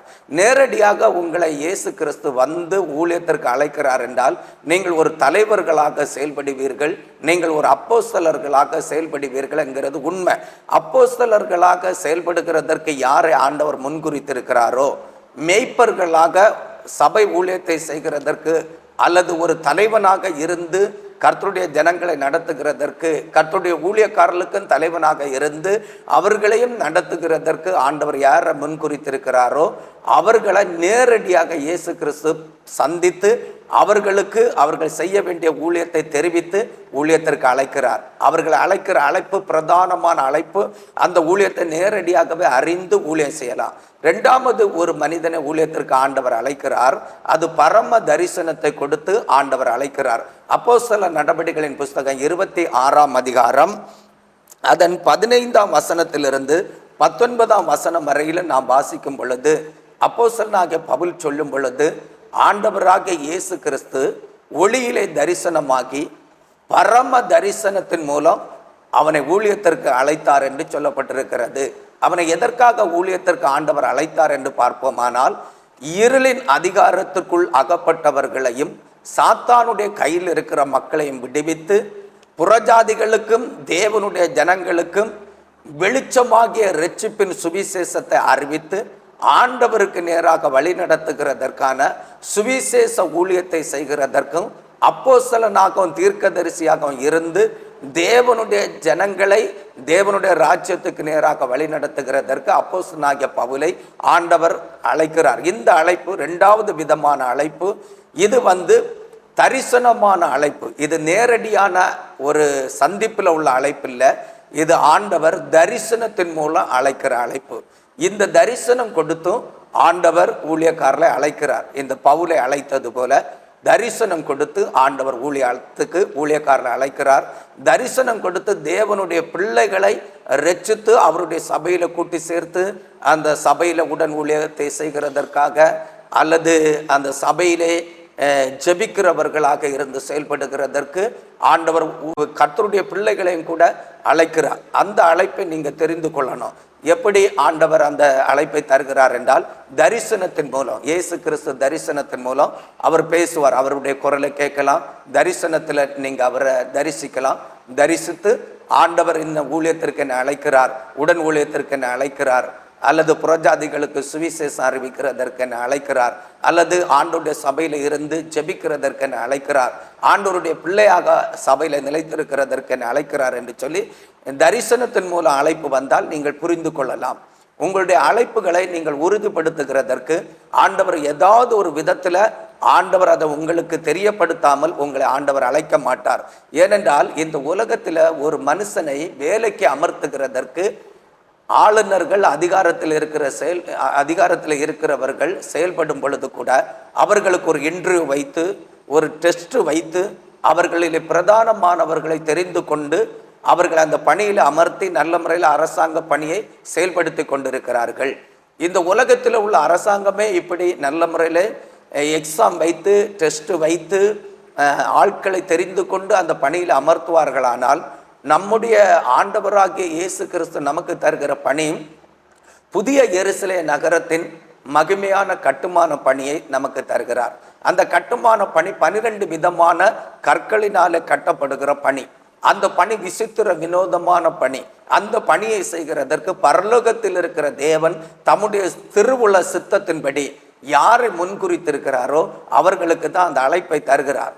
அந்த அழைப்பை தரும் பொழுது அவர் நமக்கு அந்த அழைப்பு இன்னதென்பதை தெரியப்படுத்தாமல் அந்த ஊழியத்தை செய்கிறதற்கு நம்ம ஏற்படுத்த மாட்டார் என்று புரிந்து கொள்ளுங்க. நீங்க ஊழியம் செய்கிறதற்கு அழைக்கப்பட்டவர்களாக இருந்தா எந்தெந்த ஊழியத்திற்கு உங்களை அழைக்கிறாருங்கிறத நான் பேசுகிற இந்த வசனத்திலிருந்து நீங்க புரிந்து கொள்ள முடியும். நீங்க புரிந்து அந்த ஊழியத்தை சரியா செய்கிறதற்கு இந்த வார்த்தைகள் உங்களுக்கு ஏதுவாக காணப்படும். அப்போஸ்தலனாகிய பவுலை அழைத்தது தரிசனம் கொடுத்து அழைத்தார். அவன் அப்போஸ்தலனாக இருக்க புறஜாதிகளுக்கு கர்த்தருடைய ஜனங்களுக்கு சுவிசேஷம் அறிவிக்கிற ஊழியம், அந்த ஊழியத்தை தான் பவுல் செய்தார். அதை மிஞ்சி எதுவுமே செய்யலை. அதை செய்து அவர் நிறைவேற்றி தேவ ராஜ்யத்தில் பிரவேசித்தார். அதுபோல நீங்களும் அப்போஸ்தலர்களாக இருக்க சுவிசேஷம் அறிவிக்கிறதற்கு அழைக்கப்பட்டிருந்தால் தரிசனம் தந்து ஆண்டோர் பேசி அந்த ஊழியத்திற்கு உங்களை ஆண்டோர் பயன்படுத்துவார். மூன்றாவது ஒரு மனிதனை ஆண்டவர் அழைக்கிறார். அவன் உடன் ஊழியக்காரனாக இருந்து அதன் பிறகு சபை ஊழியத்தை பொருட்படுத்த நடத்துகிற மேய்ப்பனுக்குரிய அழைப்பு. அது தீமோத்தேயுக்கு கொடுக்கப்படுகிறது. 1 தீமோத்தேயின் புஸ்தகம் 1ஆம் அதிகாரம் 18ஆம் வசனத்தை வாசிக்கலாம். குமாரனாகிய தீமோத்தேயுவே, உன்னை குறித்து முன் உண்டான தீர்க்க தரிசனங்களின் படியே நீ அவைகளை முன்னிட்டு நல்ல போராட்டம் பண்ணும்படி இந்த கட்டளையை உனக்கு ஒப்புவிக்கிறேன். இங்க தீமோத்தேயுக்கு அப்போஸ்தலனாகிய பவுல் நிருபம் எழுதும் பொழுது உனக்குண்டான தீர்க்க தரிசனத்தின் மூலம் உண்டான அழைப்பு என்று சொல்லப்பட்டிருக்கிறது. அப்ப மூன்றாவது அழைப்பு உடன் ஊழியக்காரனாக ஆரம்பத்தில் இருந்து ஊழியம் செய்து அதன் பிறகு ஊழியத்தை தனிப்பட்ட விதத்தில் செய்கிறதற்கான மெச்சூரிட்டியும் வளர்ச்சியும் அடைந்த பிறகு சபை ஊழியத்தை செய்கிறதற்கான மேய்ப்பனுக்குரிய பணியை செய்கிறதற்காக இந்த தீமோத்தேயு ஏற்படுத்தப்படுகிறார். இந்த தீமோத்தேயுக்கு ஆண்டவர் கொடுத்த ஊழிய அழைப்பு தீர்க்க தரிசனத்தின் மூலம் உண்டான ஊழிய அழைப்பு. அப்ப சபை ஊழியத்தை செய்கிறதற்கு, பணிவிடை ஊழியத்தை செய்கிறதற்கு ஆண்டவர் எப்படி ஊழியத்திற்கு அழைக்கிறார் என்றால் தீர்க்க தரிசனத்தின் மூலம் ஊழியத்திற்கு அழைக்கிறார். அப்போ ஒரு மனிதனிடத்துல ஆண்டவர் தீர்க்க தரிசனம் உரைத்து நீ என்னுடைய ஊழியத்தை செய்ய வேண்டும், நீ என்னுடைய உடன் ஊழியக்காரனாக இருந்து என்னுடைய வேத எழுத்துக்களை கற்றுக்கொண்டு என்னுடைய சபை ஊழியத்தை செய்ய வேண்டும், சபை மேய்க்கிற மேய்ப்பனாக மாற வேண்டும் என்று சொல்லி ஆண்டவர் ஊழிய அழைப்பை கொடுக்கிற அந்த மனிதனுக்கு தீர்க்க தரிசனத்தின் மூலம் ஆண்டவர் ஊழியத்தை ஆண்டவர் கொடுக்கிறார். கொடுத்து விட்டு அந்த தீர்க்க தரிசனத்துல தரிசனம் என்கிற ஒரு வார்த்தை இருக்கிறது பார்த்தீங்களா? அந்த வார்த்தையின் மூலம் எந்த இடத்துல சபை ஊழியத்தை செய்ய வேண்டும் என்கிற தரிசனத்தை அவர்களுக்கு காண்பித்து அந்த இடத்துல கொண்டு போய் அவர்களை வைத்து சபை ஊழியத்தை கொடுத்து சபை ஊழியத்தை செய்ய வைக்கிறார். அப்போ தீமோத்தேயுக்கு சபை ஊழியம், அந்த சபை ஊழியத்தை அவன் செய்கிறதற்கு முன்பாக சில வருடம் ஒரு நல்ல அப்போஸ்தலனுடைய கையில அவன் உடன் ஊழியக்காரனாக இருக்க வேண்டியது அவசியமாக இருந்தது. அந்த உடன் ஊழியக்காரனாக இருந்து அவன் சபை ஊழியம் நடத்துகிறதற்கான அந்த அழைப்பை அவன் செய்து நிறைவேற்றுகிறதற்கான காலம் வந்த பொழுதுதான் சபை ஊழியம் அவனுக்கு கொடுக்கப்படுகிறது. சபை ஊழியம் கொடுக்கப்படுகிற நேரத்தில் எந்த இடத்துல அவன் சபை ஊழியம் செய்ய வேண்டும் என்கிற தரிசனத்தை ஆண்டவர் கொடுத்து அந்த இடத்துல கொண்டு போய் சபை ஊழியத்தை செய்ய வைக்கிறார். நான்காவது ஒரு ஊழிய கேட்டகரி இருக்கிறது. அது என்னவென்று பார்ப்போமானால் அப்போஸ்தல நடபடிகள் 15ஆம் அதிகாரம் 22ஆம் வசனம். அது ஊழியக்காரர்கள் தெரிந்து கொண்டு சிலரை ஊழியத்திற்கு ஏற்படுத்துகிற ஒரு ஊழிய அழைப்பு. அதுவும் ஒரு ஊழிய அழைப்பு தான். அது பரிசுத்தவான்களாலும் பரிசுத்தவான்களோடு இருக்கிற பரிசுத்த ஆவியானவராலும் தெரிந்து கொண்டு ஏற்படுத்தப்படுகிற ஒரு ஊழிய அழைப்பு. அதை வாசிக்கலாம். அப்பொழுது தங்களில் சிலரை தெரிந்து கொண்டு பவுலோடும் பர்னபாவோடும் அந்தியோகியாவுக்கு அனுப்புகிறது. அப்போஸ்தலருக்கும் மூப்பருக்கும் சபையார் எல்லாருக்கும் நலமாக கண்டது. பாத்தீங்கன்னா அவர்கள் யார் என்றால் சகோதரர்களில் விசேஷித்தவர்களாகிய பர்சபா என்று மறுபேர் கொண்ட யூதாவும் சீலாவுமே. பாத்தீங்களா, சிலரை ஆண்டவர் ரட்சிக்கப்பட்ட தேவனுடைய பிள்ளைகளிலிருந்து சபையில நல்ல ஒழுக்கமா வாழுகிற விசேஷித்தவர்கள இருந்து தெரிந்து கொள்ளுகிறார்கள் ஊழியத்திற்கென்று. அந்த தெரிந்து கொள்ளப்பட்டவர்கள் சுவிசேஷ ஊழியத்தை செய்யணும். சபை மக்களுக்கு செய்ய வேண்டிய பணிவிடை காரியங்களிலே அவர்கள் நேர்மை உள்ளவர்களாக உண்மை உள்ளவர்களாக இருந்து செயல்படணும். இதற்கு சபையை நடத்துகிற மூப்பர்களாலே, மேய்ப்பர்களாலே, அப்போஸ்தலர்களாலே அல்லது தலைவர்களாலே சபையின் நடுவில் இருந்து நற்சாட்சி பெற்ற சகோதர சகோதரிகளை தெரிந்து கொண்டு ஊழியம் செய்ய வைக்கிறது. நான்காவது, பரிசுத்தவான்களாலே, பரிசுத்த வாட்டிகளாலே தெரிந்து கொண்டு ஊழியத்திற்கு அனுப்புகிற ஊழிய அனுபவம் இருக்கிறது. சிலருக்கு நேரடியான ஊழிய அழைப்புகள் ஆண்டவராலே கொடுக்கப்படாதிருந்தாலும் அவர்களும் தேவனுடைய சபையில புதிய எருசலேம் நகரத்தின் கட்டுமான பணியில ஊழியம் செய்வது தேவனுடைய சுத்தமாக இருக்கும். அந்த சுத்தத்தை எப்படி வெளிப்படுத்துகிறார் என்றால், சபையில் இருக்கிற மூப்பர்கள் மூலம், பரிசுத்தவான்கள், பரிசுத்த வாட்டிகள் மூலம் சபையில் இருக்கிற சகோதரர்களுக்கு, விசுவாசிகளுக்கு அந்த அழைப்பை தெரியப்படுத்தி பரிசுத்த ஆவியானவரால் அது உறுதிப்படுத்தப்பட்டு அவர்கள் மேலே கையை வைத்து ஜெபித்து அவர்களை அந்த பணிவிடை ஊழியங்களுக்கு, சுவிசேஷ ஊழியங்களுக்கு சபையின் நடுவிலிருந்து சபையில் உள்ள தலைவர்கள், மூப்பர்கள், அப்போஸ்தலர்கள் தெரிந்து கொண்டு பயன்படுத்துகிற ஊழிய அனுபவம். இப்படியும் ஊழியம் செய்யலாம். இப்படி ஊழிய காரியங்களில் அநேக காரியங்கள் இருக்கிறது. உண்மையா கர்த்தருடைய புதிய எருசலேம் நகரத்தின் கட்டுமான பணியாகிய கிறிஸ்துவின் சரீரமாகிய சபை ஊழியம் செய்கிறதற்கு யாரெல்லாம் தேவனாலே முன்குறித்து அழைக்கப்படுகிறார்களோ அவர்களுக்கு தேவன் எல்லா விதத்திலும் அவர்களுக்கு ஊழிய அழைப்பை காண்பிப்பார். நேரடியாக அழைப்பார், தரிசனத்தின் மூலம் அழைப்பார், தீர்க்க தரிசனத்தின் மூலம் அழைப்பார், சபையில் இருக்கிற மூப்பர்கள் மூலம் தெரிந்து கொண்டு ஊழியத்தில் பயன்படுத்துவார். இந்த அழைப்பை தெரியப்படுத்தாமல் கர்த்தருடைய புதிய எருசலேம் நகரமாகிய கிறிஸ்துவனுடைய மகிமை உள்ள சரீரமாகிய சபை ஊழியத்திற்கு யாரையும் ஆண்டவர் பயன்படுத்த மாட்டார். இந்த காரியங்களை உங்களுக்கு தெரிவித்து தான் பயன்படுத்துவார். இந்த காரியங்களை தெரியப்படுத்தினா நீங்க கர்த்தருடைய ஊழியத்தை செய்யலாம். எனக்கு அன்பான கர்த்தருடைய பிள்ளைகளையும், அடியனும் ஒரு காலத்தில் ஆண்டவருடைய ஊழியத்தை செய்வேன் என்று நான் நினைத்து கூட பார்க்கவில்லை, நான் விரும்பவும் இல்லை. ஆண்டவர் எனக்கு தரிசனம் தந்து ஆண்டவர் என்னை அழைத்த பொழுது நான் ஒரு வியாதிப்பட்டவனாக, ஒரு பெரிய பலவீன சரீரத்தில் தலைவேதனைங்கிற ஒரு கொடிய வேதனைக்குள்ள அகப்பட்டு நான் ரொம்ப நொறுக்கப்பட்டு கஷ்டப்பட்டு என் நரம்புகள் எல்லாம் துடித்து கொண்டிருக்கிற அனுபவத்துக்குள்ள வாழ்ந்து கொண்டிருந்தேன். தற்கொலை பண்ணி சாக வேண்டும் என்று இருந்த வேளையில் தான் இயேசு கிறிஸ்து எனக்கு முகமுகமா தரிசனம் தந்தார். அப்போஸ்தலனாகிய பவுலுக்கு எப்படி தரிசனம் கொடுத்தாரோ அப்படி தரிசனம் தந்து, என் மகனே நீ தற்கொலை பண்ணி சாகக்கூடாது, என்னை பின்பற்றி வா என்று சொல்லி தான் ஆண்டவர் அழைத்தார். நான் ஆண்டவராகிய இயேசு கிறிஸ்துவை பின்பற்ற ஆரம்பித்தேன். அதன் பிறகு ஒரு சபை மேய்ப்பன் ஆகிய ஊழியக்காரர் மூலம் தீர்க்க தரிசனத்தின் மூலம் என்னை ஊழியத்திற்கு அழைத்தார். அந்த ஊழியத்திற்கு தீர்க்க தரிசன அழைப்பின் மூலம் அந்த ஊழியத்திற்கு நான் இணங்கி நான் ஊழிய அழைப்பை பெற்றுக்கொண்டேன். நான் அந்த சபையோடு இணைந்து சில ஆண்டுகள் ஊழியம் செய்தேன். முதலாவது பணிவிடை ஊழியம் செய்தேன். அதன் பிறகு ஜெப ஊழியத்தை தந்தார்கள், கடிதம் எழுதுகிற ஊழியத்தை தந்தார்கள். அதன் பிறகு ஒரு கிராமத்தில் சுவிசேஷ அறிவிக்க தந்தார்கள். அதன் பிறகு தேவன் என்னை சபை ஊழியத்திற்கு அழைத்த தரிசனம் எனக்கு உண்டானது. அந்த ஊழியத்தின்படி சபை ஊழியத்திற்கு ஆண்டவர் என்னை தெரிந்து கொண்டபடினாலே என்னை வேறு பிரித்து எடுத்தார். எடுத்தும் சபை ஊழியத்தை உடனே தரவில்லை. 8 வருஷம் சுவிசேஷ ஊழியத்தை சபைகளிலே கடந்து சென்று அறிவிக்க வைத்தார். உண்மை உத்தவமாக 8 வருஷம் சபைகளிலே உள்ள போதனையை அறிந்து, உபதேசத்தை அறிந்து சபைகளுக்கு பிரசங்கம் பண்ணி வந்தபடினாலே சபை ஊழியத்தை செய்கிறதற்கு உத்தமம் உள்ள ஒரு ஊழியக்காரன் என்று அறிந்து சபை ஊழியத்தை தந்தார். இப்பொழுது 8 வருஷமாக சபை ஊழியத்தை உத்தமமாக செய்து வருகிறேன்.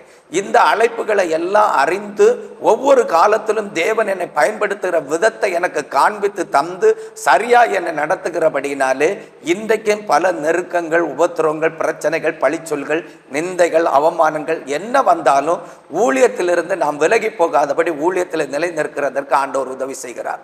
என்னை போல அநேக ஊழியக்காரர்கள் ரட்சிக்கப்பட்டு ஊழியம் செய்கிறதற்கு வந்தார்கள். ஆனால் அநேகர் இன்றைக்கு ஊழியத்தில் இல்லை. காரணம் என்னவென்றால், சரியாக அழைப்பையும் தெரிந்து கொள்ளுதலையும் உறுதிப்படுத்தி ஆண்டவர் கொடுக்கிற அழைப்பின்படி அவர்கள் ஊழியம் செய்கிறதற்கு, அதை அறிந்து கொண்டு செயல்படுகிறதற்கு, அவர்கள் நேரத்தை செலவு செய்கிறதற்கும் விருப்பம் இல்லாமல் போனபடினால ஊழியத்திலிருந்து அவர்கள் பின்மாறி போய்விட்டார்கள். நீங்கள் ஊழியம் செய்கிறதற்கு அழைப்பை பெற்றிருந்தால் ஆண்டவர் எந்த ஊழியத்திற்கு அழைத்தாரோ அந்த ஊழியத்தில் உங்களை பயன்படுத்துவார். ஆனால் ஊழியத்தில் பயன்படுத்துகிற காலம் வருகிறது வரையிலும் நீங்கள் பணிவிட ஊழியத்தை செய்யணும். ஒவ்வொரு ஊழியமாகத்தான் செய்யணும். இப்போ பார்த்தீங்கன்னா கல்லூரியில் படிக்கிறதற்கு ஒரு மாணவன் ஸ்கூலுக்கு போக ஆரம்பித்ததும் கல்லூரியில் போயிருக்க மாட்டான். அவன் 1ஆம் கிளாஸ் போனோம், 2ஆம் கிளாஸ் போனோம், 3ஆம் கிளாஸ் போனோம், 5ஆம் கிளாஸ் போனோம், 10ஆம் கிளாஸ் போனோம், +2 பாஸ் ஆகணும், கல்லூரிக்கு போனோம். இதே போல தான் ஊழியம். எந்த தலைவருக்குரிய அழைப்பு வந்தாலும், மெய்ப்பனுக்குரிய அழைப்பு வந்தாலும், அப்போஸ்தலர்களுடைய அழைப்பு வந்தாலும், தீர்க்கதரிசிக்குரிய அழைப்பு வந்தாலும், ஆரம்ப கட்டணத்திலிருந்து தான் ஊழியம் செய்து ஒரு சபையில நிலைத்திருந்து ஏற்ற காலம் வரும் பொழுது தேவன் அழைத்த ஊழியத்திற்கு அப்போஸ்தலனாகிய பவுலையும் பர்னபாவையும் பிரித்தது போல பிரித்தெடுத்து உங்களுக்கு தனிப்பட்ட ஊழியத்தை நீங்கள் அழைத்த அழைப்பின்படி செய்கிறதற்கான காலத்தை தேவன் நியமித்து வைத்திருக்கிற காலத்தில் உங்களை பிரித்தெடுக்கிறது வரையிலும் நீங்க ஒரு சபையோடு இணைந்து அந்த சபையில் இருந்து ஊழியம் செய்து தேவனுடைய வேளையில உங்களுடைய ஊழியத்தை நீங்க செய்தா வெற்றிகரமாக ஊழியம் செய்யலாம், ஆவியில பலனடைந்து வளரலாம், கிறிஸ்துனுடைய ராஜ்யத்தில் நீங்க பிரவேசித்து வாழலாம். கிறிஸ்துனுடைய வருகைக்கு ஒரு கூட்டம் மக்களை ஆயத்தப்படுத்தி அவர்களை தேவனுடைய ராஜ்யத்தில் நடத்துக்கு உதவும். ஆகையால் உத்தமமா ஊழியம் செய்ய, அழைப்பையும் தெரிந்து கொள்ளுதலே சரியா புரிந்து கொள்ளுங்க. கண்டிப்பா ஆண்டவர் நேரடியாக அழைப்பு தருவார், தீர்க்க தரிசனத்தின் மூலம் அழைப்பு தருவார். ஆண்டவர் பாருங்கள் தரிசனமாகி அழைப்பு தருவார். ஆண்டவர் பரிசுத்தவான்களை கொண்டு தெரிந்து கொண்டும் அழைப்பு தருவார். இதுல நீங்க எந்த கேட்டகரியில ஊழியத்திற்கு அழைக்கப்பட்டிருக்கிறீர்களோ அந்த ஊழியத்தை செய்ய கர்த்தர் ஆசீர்வதிப்பார். இன்னும் கர்த்தருடைய பிள்ளைகளாக அழைக்கப்பட்டிருக்கிற அத்தனை பேரும் ஆண்டவருடைய சபை ஊழியத்தை செய்யணும். நீங்க சபையில தேவனுடைய அவயவமாக இருக்கிறீர்கள். சபை என்கிறது ஒரு கட்டடம் அல்ல, கிறிஸ்துனுடைய சரீரம். அந்த சரீரம் தான் பூமியில சபையாக ஸ்தாபிக்கப்பட்டது. கட்டடம் நாம் கூடி வந்து ஆராதிக்கிறதற்காக கட்டப்பட்டிருக்கிற ஒரு கட்டடம். இந்த கட்டடத்துக்குள்ள தான் சபை செயல்பட்டு கொண்டிருந்தாலும் ரட்சிக்கப்பட்ட ஒவ்வொரு பிள்ளைகளுக்கும் இந்த சபையில நீங்க ஒரு அவயவமாக இருக்கிறபடினாலே உங்கள் ஒவ்வொருவருக்கும் தனித்தனி பொறுப்புகள், வேலைகள் எல்லாம் இருக்கிறது. அதை என்னவென்று நீங்க அறிந்து உங்களை நடத்துகிறவர்கள் கொடுக்கிற அந்த பணியை உத்தமமாக செய்து கர்த்தருடைய கற்பனைகளை, கட்டளைகளை நீங்க செய்து நிறைவேற்றுகிறவர்களாக சபையில நிலைநிறுங்கள். கர்த்தருடைய வருகையில நீங்க கர்த்தருடைய ராஜ்யத்தில் பிரவேசித்து ஜெயம் கொண்டவர்களாக தேவனுடைய பிள்ளைகளாக வாழ, தேவனுடைய ராஜ்யத்தில் இருக்கிற எல்லா பலனையும் பெற்று அனுபவிக்கிறவர்களாக மாறுவீர்கள். தேவனுடைய ராஜ்யத்தில் தான் எல்லா பலனும் உங்களுக்காக இருக்கு. அதை யாரும் இழந்து போகாதீங்க. உங்களுக்கு உண்டானதை பற்றி கொண்டிருங்க. ஆண்டவருடைய வருகை சீக்கிரமா இருக்கிறது. எல்லாவற்றையும் உங்களுக்கு தருவார். ஆண்டவர் உங்களை ஆசீர்வதிப்பார். அமேன், அமேன், அமேன். ரொம்ப அழகா சொன்னீங்க. ஓகே, ஒவ்வொரு அந்த அழைப்பும் அவர் எப்படிலாம் அழைக்கிறார், நேரில் வந்து அழைக்கிறாரு, இப்போ தரிசனத்தின் வழியாக அழைக்கிறாரு. அந்த மாதிரி ஒவ்வொருத்தரை குறித்து பேதுருவாக இருக்கட்டும், பவுலாக இருக்கட்டும், தீமோத்தேயுவாக இருக்கட்டும், இப்போ ஊழியரை கூடி கூட ஊழியங்களுக்கு ஒரு சிலரை நியமிக்கிறாங்க இல்லையா, அவங்க வழியாகவும் ஆண்டவர் அழைக்கிறாருங்கிறது அந்த அழைப்பெல்லாம் ரொம்ப அழகாக சொல்லி கொடுத்தீங்கன்னா நிஜமாக அது யூஸ்ஃபுல்லாக இருக்கும். பிரைஸ் லார்ட்னா, இப்போ நம்ம 4வது கேள்விக்கு நேராக போகலாம். இப்போ முதல் பார்ட்டில் கேட்டிருந்தோம் இல்லையா, ஞானஸ்தானம்னா என்னன்னு. இப்போ இதில் அதே மாதிரி என்ன கேட்குறதுன்னா, திருவிருந்துனா என்ன? ஓகேவா, அதாவது பரலோகம் போகிறதுக்கு ஒரு பங்கு என்னுடைய சரீரத்தையும் என்னுடைய சரீரத்தையும் ரத்தத்தையும் வந்து நீங்கள் பொசிக்கலைன்னா போக முடியாது தேவனுடைய ராஜ்யத்தில்னு சொல்கிறாரு இல்லையா. அப்போ அந்த அளவுக்கு முக்கியத்துவப்படுத்துகிறாரு தேவன். ஆனால் சபைகளில் இந்த திருவிருந்து எப்படி நடந்துட்டு இருக்கு? ஓகேவா, அதை யார் எடுக்கணும், எப்படி எடுக்கணும், ஓகே, எந்த நேரத்தில் என்னென்னைக்கு எடுக்கணுங்கிறது அப்படிதான் நீங்கள் வசனத்தில் தேவன் கற்று கொடுத்து அது கொஞ்சம் நீங்கள் சொல்லி கொடுங்கண்ணா. மெயினாக திருவிருந்துனா அது ஆக்சுவலாக என்ன, அது கொஞ்சம் புரிய வைக்கிற மாதிரி கொஞ்சம் சொன்னால் நல்லா இருக்கும்ண்ணா. நீங்கள் சொல்லலாம், ஓகே இது செய்யக்கூடாது, இப்படி தான் எடுக்கணுங்கிறத நீங்கள் தாராளமாக சொல்லலாம். அதுக்குண்டானது தான் நமக்கு ஆண்டவர் கொடுத்துருக்கிற இல்லையா. கொஞ்சம் அதை பற்றி நீங்கள் சொல்லி கொடுங்கண்ணா. 4வது கேள்வி, திருவிருந்துங்கிறது என்னவென்றால் கிறிஸ்துவனுடைய சரீரத்தை நாம் ஆகாரமாக புசிக்கிறது தான் திருவிருந்து. இயேசு கிறிஸ்துவனுடைய மாம்சத்தை புசித்து அவருடைய இரத்தத்தை பானம் பண்ணுகிறது தான் திருவிருந்து. இயேசு கிறிஸ்து இந்த உலகத்திற்கு வந்ததின் நோக்கம், அவர் மகிமையான ஆகாரமாக இருந்தார் பரலோகத்தில். அவரை தான் புசித்து தேவதூதர்கள் பிழைத்து கொண்டிருந்தார்கள் பரலோகத்தில். தேவதூதர்கள் புசித்து கொண்டிருந்த ஆகாரமாகிய தேவன் தான் வானத்திலிருந்து இறங்கி வந்த ஜீவ அப்பமாக நமக்கு ஆகாரமாக இந்த உலகத்தில் வந்தார். பலருக்கு இந்த சத்தியம் தெரியாது. பலர் என்ன நினைக்கிறார்கள் என்றால், இயேசு கிறிஸ்து என்னை குணமாக்குகிற ஒரு மருத்துவராக வந்தார், என்னை விடுவிக்கிறவராக வந்தார், என்னை ரட்சிக்கிறவராக வந்தார், அப்படிதான் அறிந்திருக்கிறாங்களே தவிர இயேசு கிறிஸ்து இப்போ அவர் ரட்சிக்கிறாரு, விடுவிக்கிறாரு, அப்படியே தான் ஜனங்க அறிஞ்சிருக்காங்க. அப்படின்னு சொன்னீங்க இல்லையா, அதோட அப்படியே கண்டினியூ பண்ணி சொல்லுங்க பாஸ்டர். பேசலாமா இப்போ? ஆமாம். ஆண்டவராகிய இயேசு கிறிஸ்து இந்த உலகத்திற்கு வந்தது நோக்கம் என்னவென்று ஜனங்கள் அறிந்திருக்கிறார்கள் என்று பார்ப்போமானால், ஆண்டவராகிய இயேசு கிறிஸ்து ரட்சிக்கிறார், விடுதலை ஆக்குகிறார், எல்லா வியாதிகளையும் குணமாக்குகிற ஒரு பரம வைத்தியராக இருக்கிறார் என்று சொல்லி தான் ஜனங்கள் இன்றைக்கு பலர் அறிந்திருக்கிறார்கள். அதற்காக மட்டும் ஆண்டவராகிய இயேசு கிறிஸ்து வரல. ஜனங்களை விடுவித்து குணமாக்குறதும் அவருடைய ஊழியத்தின் ஒரு பகுதியாக இருக்கிறது. ஜனங்களை விடுவித்து ரட்சிக்கிறதும் அவருடைய ஊழியத்தின் ஒரு பகுதியாக இருக்கிறது. ஆனால் ஆண்டவராகிய இயேசு கிறிஸ்து பிரதானமாக இந்த உலகத்திற்கு வந்தது நோக்கம், அவர் பரலோகத்தில் ஜீவ உணவாக இருந்தார். அவரை தேவ தூதர்கள் புசித்து அவருக்குள்ளே பிழைத்து வாழ்ந்து கொண்டிருந்தார்கள். அந்த தேவ தூதர்களைப் போல நாம் நித்திய காலம் பரலோகத்தில் பிழைத்து வாழுகிறதற்காக இயேசு கிறிஸ்து வானத்திலிருந்து இறங்கின ஜீவ அப்பமாக இறங்கி வந்தார்.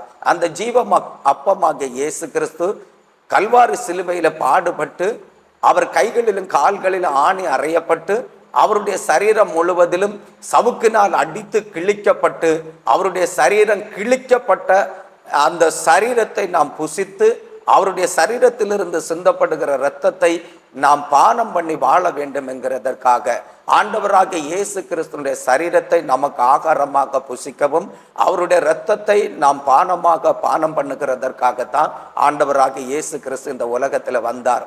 அதுதான் திருவிருந்துக்கான கண்டிப்பான சத்தியமாக இருக்கிறது. என அன்பான கர்த்தருடைய பிள்ளைகளை, திருவிருந்துங்கிறது ஆண்டவராகிய இயேசு கிறிஸ்துனுடைய மாம்சத்தை புசித்து அவருடைய இரத்தத்தை பானம் பண்ணி அவரோடு வாழ்ந்திருக்கிற ஒரு நல்ல ஒரு ஐக்கியமாய் காணப்படுகிறது. இயேசு கிறிஸ்துனுடைய மாம்சத்துல நாம் அவயவங்களாக வாழ வேண்டுமானால், இயேசு கிறிஸ்துனுடைய சரீரமாகிய சபைக்குள்ள நாம் அவருடைய பிள்ளைகளாக நிலைத்திருக்க வேண்டுமானால், இயேசு கிறிஸ்துனுடைய கல்வாரி சிலுவையில் பிக்கப்பட்ட சரீரத்தை நாம் புசிக்க வேண்டும். அவருடைய சரீரத்திலிருந்து சிந்தப்பட்ட இரத்தத்தை நாம் பானம் பண்ண வேண்டும். அதற்கு நாம் மையமாக ஒரு வசனத்தை நாம் இப்பொழுது வாசிக்க போகிறோம். மத்தேயு எழுதின சுவிசேஷம் 26ஆம் அதிகாரம் 26, 27, 28 வசனத்தை வாசிக்கலாம்.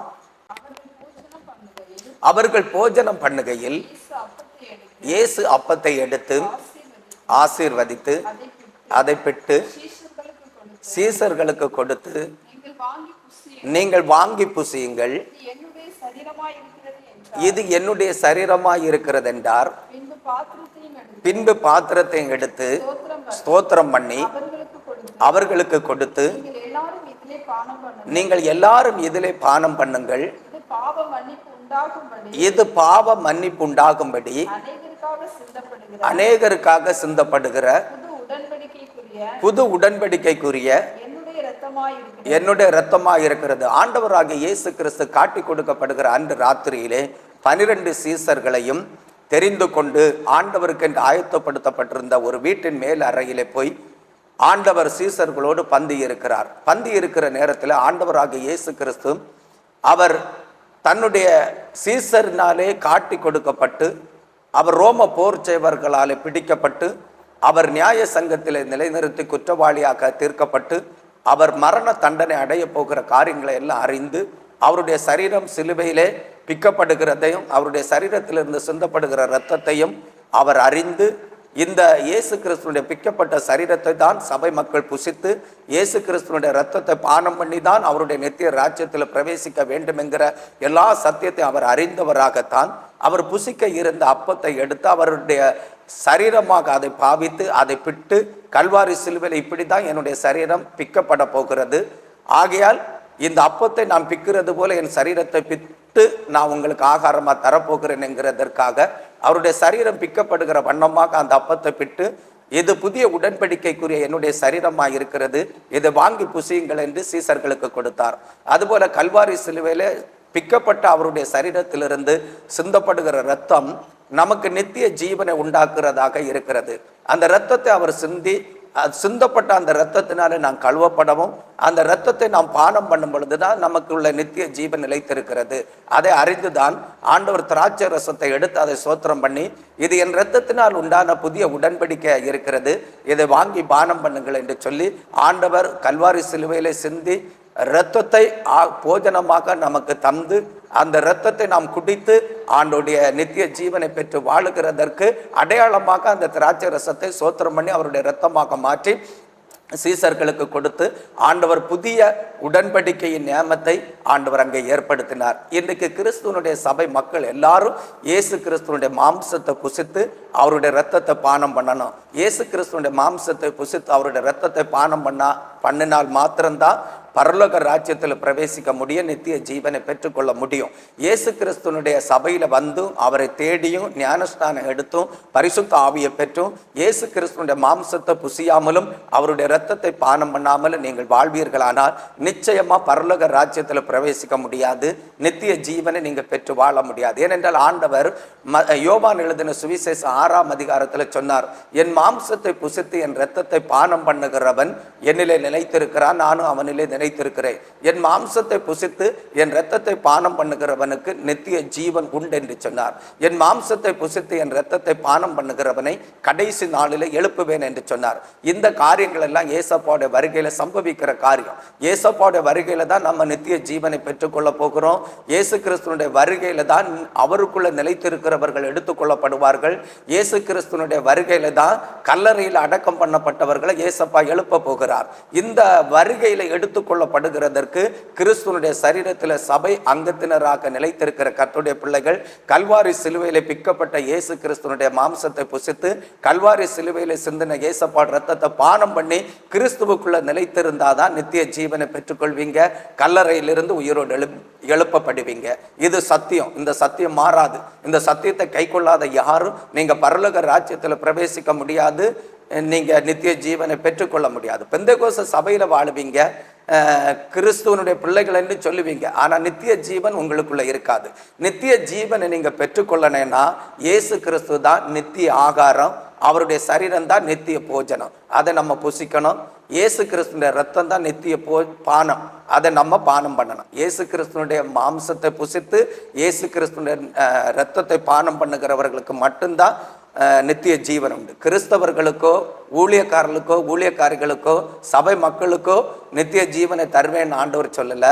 என் மாம்சத்தை புசித்து என் இரத்தத்தை பானம் பண்ணுகிறவனுக்கு நித்திய ஜீவன் உண்டு. என் மாம்சத்தை புசித்து என் இரத்தத்தை பானம் பண்ணுகிறவன் என்னிலே நிலைத்திருக்கிறான். என் மாம்சத்தை புசித்து என் இரத்தத்தை பானம் பண்ணுகிறவனை கடைசி நாளில் எழுப்புவேன் என்று சொன்னார். அப்ப இயேசு கிறிஸ்துவ உணவாகவும் நாம் பானமாகவும் அருந்துகிறதற்கு இயேசு கிறிஸ்து மாம்சத்துல இரத்தத்தை உடையவராக வந்தார். அவருடைய மாம்சத்தையும் இரத்தத்தையும் புசித்து பானம் பண்ணி இயேசு கிறிஸ்துல நிலைத்திருப்போம். அவருடைய வருகையில எடுத்துக்கொள்ளப்படுகிறதற்கு நித்திய ஜீவனை பெற்று அவரோடு வாழுகிறதற்கு ஆயத்தம் உள்ளவர்களாக வாழ்வோம். ஒருவேளை கிறிஸ்துடைய வருகைக்கு முன்பாக நாம் மரித்து கல்லறையில அடக்கம் பண்ணப்பட்டிருந்தா இயேசு கிறிஸ்து ஒரு இம்மை பொழுதுல நம்மை கல்லறை வெடித்து உயிரோடு எழுப்பி அவருடைய சரீரத்தை நமக்கு சரீரமாக தந்து அவருடைய ராஜ்யத்துல கூட்டி சேர்ப்பார். நாம் இயேசு கிறிஸ்துவனுடைய சரீர சாயலை அடைந்து இயேசு கிறிஸ்துவனுடைய சரீரத்தோடு நம்முடைய சரீரம் ஐக்கியப்பட்டு இயேசுவோடு வாழ்வோம். அதுக்கு தான் இயேசப்பாவுடைய மாம்சத்தை புசித்து அவருடைய இரத்தத்தை பானம் பண்ணுகிறோம். பரலோகத்துல போகும் பொழுது இந்த சரீரம் நமக்கு இருக்காது. இந்த சரீரம் கலைந்து போகப்படும், ஒரு மெழுகு போல உருகி போகும். இந்த சரீரத்துக்கு பதிலா இயேசு கிறிஸ்துடைய சரீரம் நமக்கு சரீரமாக மாறும். நம்முடைய சரீரத்துல ஓடுகிற ரத்தம் இயேசு கிறிஸ்துடைய ராஜ்யத்துல பிரவேசித்து நமக்கு நித்திய ஜீவனை தராது. நம்ம பரலோக ராஜ்யத்துல பிரவேசித்து நித்திய ஜீவனை பெறணும்னா இயேசு கிறிஸ்து கல்வாரி சிலுவையில சிந்தின ரத்தம் தான் நமக்கு ரத்தமாக, அன்றைக்கு இயேசு கிறிஸ்துனுடைய சரீரம் நமக்கு சரீரமா மாறினப்படுறது இயேசு கிறிஸ்துடைய ரத்தம் தான் நம்முடைய சரீரத்துல ரத்தமாக மாறும். இயேசு கிறிஸ்துடைய சாயலோடு பரிசுத்த தேவனுடைய பிள்ளைகளாக இயேசு கிறிஸ்துவுக்கு ஒப்பானவர்களாக பரலோகத்துல வாழ போகிறோம். ஆகையால் பரலோகத்துல நம்ம பிரவேசித்த பொழுது நாம் இயேசு கிறிஸ்துனுடைய சரீரமும் இயேசு கிறிஸ்துனுடைய ரத்தத்தோடு தான் பரலோகத்துல வாழ போகிறோம். ஆகையால் நீங்க பூமியில வாழும் பொழுது இயேசு கிறிஸ்துனுடைய மாம்சத்தை புசித்து இயேசு கிறிஸ்துனுடைய ரத்தத்தை பானம் பண்ணுங்க. அப்படிதான் பரலோகத்துல உயிர்ப்பிக்கப்பட்டு நீங்க பரலோகத்துல வாழ போறீங்க. இந்த நல்ல பாக்கியம் உங்களுக்கு கொடுக்கப்படும்படியாகத்தான் இயேசு கிறிஸ்து கல்வாரி சிலுவையில ரத்தம் சிந்தி பாட அனுபவித்து அவருடைய சரீரம் கிழிக்கப்பட்டு ஆகாரமாக பானமாக மாறி இருக்கிறார். இது விலையேற பெற்ற ஆகாரமும் பானமுமாக இருக்கிறது. இது ரேஷன் கடையிலையோ மற்றது மளிகை கடையிலே கிடைக்கிற பொருள் அல்ல. இது கர்த்தருடைய சரீரமும் இரத்தமும், கர்த்தருடைய சரீரமாகிய சபையில் கிடைக்கிற ஆகாரம். சபையில் வாருங்க, அவருடைய மாம்சத்தை புசித்து அவருடைய இரத்தத்தை பானம் பண்ணுங்க. அவரே நமக்கு உணவாக வந்தார், அவரே நமக்கு பானமாக வந்தார். அதை அறிந்து இந்த சத்தியத்தை கை கொள்ளுங்க. இயேசு கிறிஸ்துக்குள்ள நிலைத்திருங்க, நித்திய ஜீவனை பெற்று வாழுங்க. கடைசி நாளிலே இயேசு கிறிஸ்துனுடைய சரீரம் உடையவர்களான சாயலோடு எழுந்திருக்கிறதற்கு நீங்கள் ஆயத்தம் உள்ளவர்களாக, தகுதி உள்ளவர்களாக மாறுங்கள். கர்த்தர் உங்களை ஆசீர்வதிப்பாராக. ஆமென், ஆமென், ஆமென் பாஸ்டர். ஆனா இப்ப கடைசி கேள்விக்கு வந்துடும். ஓகே, ஒரு சபைனா எப்படி இருக்கணும்? இப்போ நான் கேட்கறது இந்த கட்டடத்துல உண்டான சபை. ஓகே, இப்போ சர்ச். ஓகே, இப்போ சர்ச் மினிஸ்ட்ரி, ஒரு சர்ச்சு ஓகேவா, அது எப்படி இருக்கணும்? ஓகே, சபை மக்களாக இருக்கட்டும், நடத்துகிறவங்களா இருக்கும், ஒரு சபைனா ஒரு அமைப்பு. ஓகேவா, அந்த அமைப்பு எப்படி இருக்கணும்? ஓகே, அது கொஞ்சம் விளக்கமாக சொன்னால் நல்லா இருக்கணும். அது ஒவ்வொரு விஷயமும் நீங்கள் டெப்த்தாக கூட வந்து தாராளமாக சொல்லலாம். இப்பொழுது கட்டட சபையில் வந்து ஊழியம் செய்கிற பிள்ளைகள் எப்படி ஊழியம் செய்ய வேண்டும் என்கிறத குறித்த காரியத்தை நீங்கள் அறிந்து செயல்படுகிறதற்காக கர்த்தர் உங்களோடு பேசுவாராக. கட்டட சபையில் வந்து ஊழியம் செய்கிறவர்கள் எப்படி இருக்கணும்னா, ஆண்டவர் கட்டட சபையில் ஒரு நியமம் வைத்திருக்கிறார். ஆராதனை ஒழுங்கு என்கிற ஒரு நேரம் இருக்கிறது, ஜெப ஒழுங்கு என்கிற ஒரு நேரம் இருக்கிறது, கர்த்தருடைய பந்தியை ஆசரிக்கிற நேர ஒழுங்குகள் இருக்கிறது. இப்படி சபையில பலவிதமான ஊழிய ஒழுங்குகளை வைத்திருக்கிறார். ஆண்டவர் 5 விதமான ஊழியங்களையும் வைத்திருக்கிறார். அப்போஸ்தல ஊழியத்தை வைத்திருக்கிறார், தீர்க்க தரிசன ஊழியத்தை வைத்திருக்கிறார், மேய்ப்பருக்கு உரிய ஊழியத்தை வைத்திருக்கிறார், இன்னும் போதகர்களுக்கு உரிய ஊழியத்தை வைத்திருக்கிறார், இன்னும் அற்புத அடையாள ஊழியங்களை எல்லாம் வைத்திருக்கிறார். இந்த ஊழியத்தை செய்கிற ஒவ்வொரு பிள்ளைகளும் கட்டட சபைக்குள்ள இருக்க வேண்டும். 5 விதமான ஊழியக்காரர்களும் கட்டட சபைக்குள்ள ஊழியத்தில் இருந்து செயல்படுகிறவர்களாக இருக்க வேண்டும். கட்டட சபை என்றாலே அதற்குள்ள ஒரு மேய்ப்பன் இருக்க வேண்டும், ஒரு அப்போஸ்தலன் இருக்க வேண்டும், ஒரு தீர்க்கதரிசி இருக்க வேண்டும், ஒரு போதகன் இருக்க வேண்டும், அதுபோல அற்புதங்களை அடையாளங்களை செய்கிற ஜனங்களும் இருக்க வேண்டும். இவர்கள் எல்லாரும் சரியான நேரத்தில் வந்து சரியாக ஊழியம் செய்கிறவர்களாக இருக்க வேண்டும். இப்போ ஞாயிற்றுக்கிழமை சில சபைகளில் 9 மணிக்கு ஆராதனை என்று வைத்திருப்பார்கள், சில சபையில் 10 மணிக்கு வைத்திருப்பார்கள், சில சபையில் விடிய காலம் 7 மணிக்கு என்று வைத்திருப்பார்கள். அப்படி கட்டட சபைகளில் ஒவ்வொரு கட்டட சபைகளிலும் ஒவ்வொரு நேரத்தை குறித்து சபை ஆராதனை ஒழுங்குகளை செய்து கொண்டிருக்கிறார்கள். அதுபோல வெள்ளிக்கிழமை தோறும் சிலர் சனிக்கிழமை தோறும் உபவாச கூட்டங்களை நடத்துகிறார்கள், சிலர் செவ்வாய்க்கிழமை பைபிள் ஸ்டடி நடத்துகிறார்கள், சிலர் புதன் பைபிள் ஸ்டடி நடத்துகிறார்கள், சிலர் வியாழக்கிழமை பைபிள் ஸ்டடி நடத்துகிறார்கள். இவர்கள் எல்லாரும் ஒவ்வொரு நேரத்தை வைத்து தான் இந்த ஊழியங்களை, இந்த கூட்டங்களை எல்லாம் ஒழுங்கு செய்து நடத்தி கொண்டிருக்கிறார்கள். அப்படி ஒழுங்குபடுத்துகிற நேரத்தில் இப்போ 9 மணிக்கு சபை ஊழியத்திலே ஆராதனை ஆரம்பமாகிறது என்றால் இந்த 5 வித ஊழியக்காரர்களும் 8:50க்கு முன்பாக இந்த சபையில வந்து முழங்கால் படியிட்டு ஜெபம் பண்ணி ஆயத்தத்தோடு இந்த சபை ஊழியத்தை ஆரம்பிக்கணும். அதுபோல சபையில வருகிற மக்களும் நீங்க ஒரு 8:45க்கு சபையில வந்து முழங்கால் படியிட்டு ஜெபிக்க ஆரம்பிக்கணும்.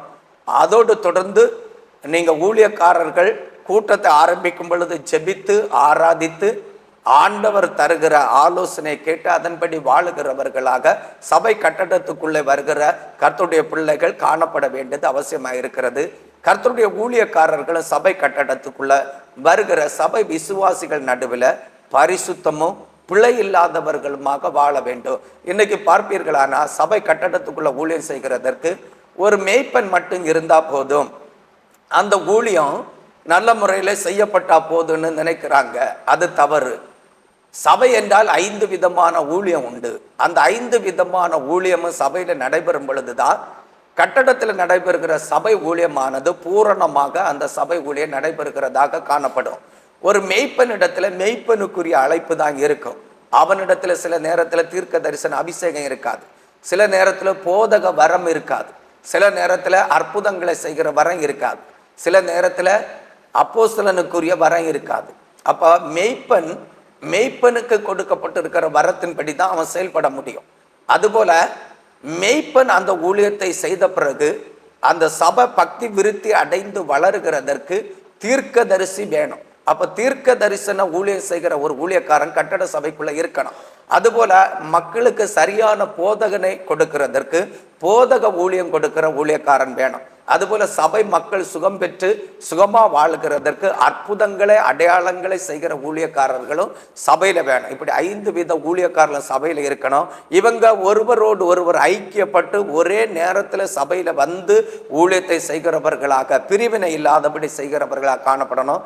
சபை மக்கள் கூட கட்டடத்துல வந்து சபையில ஆண்டவரை தொழுது கொள்கிற பிள்ளைகள் கூட நீங்க ஒருவருக்கொருவர் விட்டு கொடுத்து தாழ்மையோடு கீழ்ப்படிதலோடு இரக்கத்தை முன்னிறுத்தி தேவ அன்பில் நிரம்பி நீங்க ஊழியம் செய்யணும். உங்களில கூட அநேகர தேவன் பணிவிடை ஊழியம் செய்கிறதற்கு ஆண்டவர் ஏற்படுத்தி பயன்படுத்துவார். அந்த பணிவிட ஊழியம்னா கட்டட சர்ச்சை தூக்குறது, சர்ச்சை சுற்றிலும் இருக்கிற பகுதியை தூக்குறது, அந்த ஊழியத்தை உங்களுக்கு ஆண்டவர் ஒப்பு கொடுப்பார். அந்த ஊழியத்தை கொடுக்கும் பொழுது நீங்க சபையில 9 மணிக்கு ஆராதனை வச்சிருந்தா 8 மணிக்கு முன்பாக வந்து நீங்க சபையை தூத்து பாய் போட்டு சபையை சுற்றிலும் இருக்கிற தூசிகளை எல்லாம் தூற்று மாற்றி நீங்க சபையை சுத்தமா வைத்து பாய் போட்டு ஊழியக்காரர்கள் ஜனங்களை அமருகிறதற்கு ஏற்றவாறு ஆயத்தம் உள்ளவர்களாக கட்டட சபையை நீங்க வைத்திருக்கிறவர்களாக காணப்பட வேண்டும். அதுபோல சிலரை ஊழியக்காரர்களுக்காக சபைக்காக தாங்கி ஜெபிக்கிற ஊழியத்தை செய்கிறதற்கு சபை மக்களிலிருந்து விசுவாசிகளிலிருந்து சபையில தேவன் தெரிந்து கொண்டு வைத்திருப்பார். அந்த மக்கள் நீங்க சபையில வந்து இடைவிடாமல் நீங்கள் ஜெபித்து கொண்டே இருக்கணும். ஆண்டவரே இந்த சபையை ஆசீர்வதியும், சபையில வருகிற ஊழியக்காரர்களை பயன்படுத்தும், சபையில் எங்களுக்கு தந்திருக்கிற 5 வித ஊழியக்காரர்களை பயன்படுத்தும், அதுபோல சபை மக்களை ஆசீர்வதித்து அவர்களை சத்தியத்தில் நிலைநிறுத்தும், அவர்கள் வழி விலகி போகாதபடி ஆண்டோருக்குள்ள நிலை நின்று ஆண்டோருடைய வருகையில் எடுத்துக்கொள்ளப்பட வேண்டும் என்று சொல்லி இரவும் பகலும் ஜெபிக்கணும். அதுபோல சபைக்கு பண உதவிகள் பொருள் உதவிகள் அதிகமா தேவைப்படுகிறது.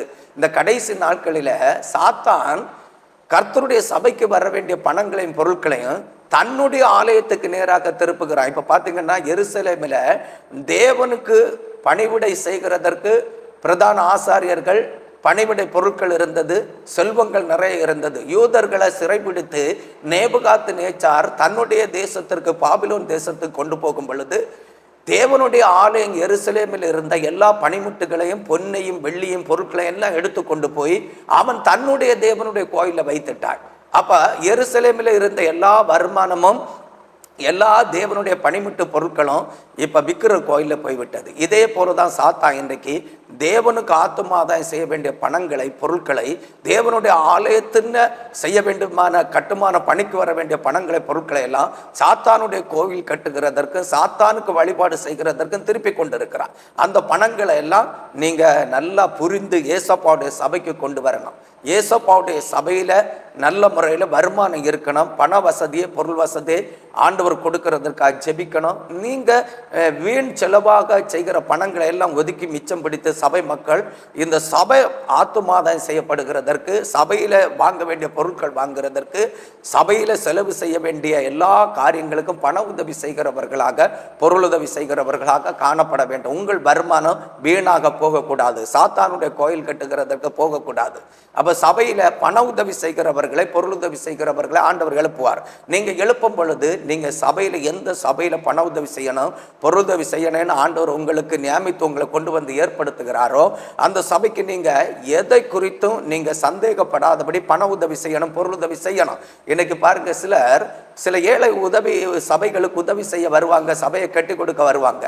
ஆனா பெரிய ஊழியக்காரர்கள் பொறாம கொண்டு ஏன் இவனுக்கு நீங்க சபை கொட்டு கொடுக்க பணம் கொடுக்குறீங்க, பொருள் கொடுக்குறீங்க, ஏன் இவனுடைய சபையில போய் ஜெபிக்கிறீங்கன்னு கேள்வி கேட்டா உடனே சபையை விட்டு விலகி போய் சபைக்கு உதவி செய்கிறத விட்டு தங்களுக்கு தேவன் பரலோகத்தில் கொடுக்கிற பொக்கிஷத்தை இழந்து தேவனுடைய அதிக மேன்மையான ஊழியங்களுக்கு செய்கிற அந்த உதவியை விட்டு விலகி போய் சாத்தானுக்கு அடிமைப்பட்டு சாத்தானுக்கு உதவி செய்கிறவர்களாக தேவ சுத்தம் இல்லாத இடத்துல போய் விதைக்கிறவர்களாக காணப்படுகிறார்கள். அதனாலும் பிரயோஜனம் கிடையாது. ஆண்டவர் உங்களுக்கு ஒரு சபைக்கு உதவி செய்யுங்கன்னு உங்க உள்ளத்துல பேசிட்டா நீங்க சபையில கொண்டு வந்து பண உதவி செய்யுங்க, பொருள் உதவி செய்யுங்க, யாரிடத்திலும் ஆலோசனை கேட்காதீங்க.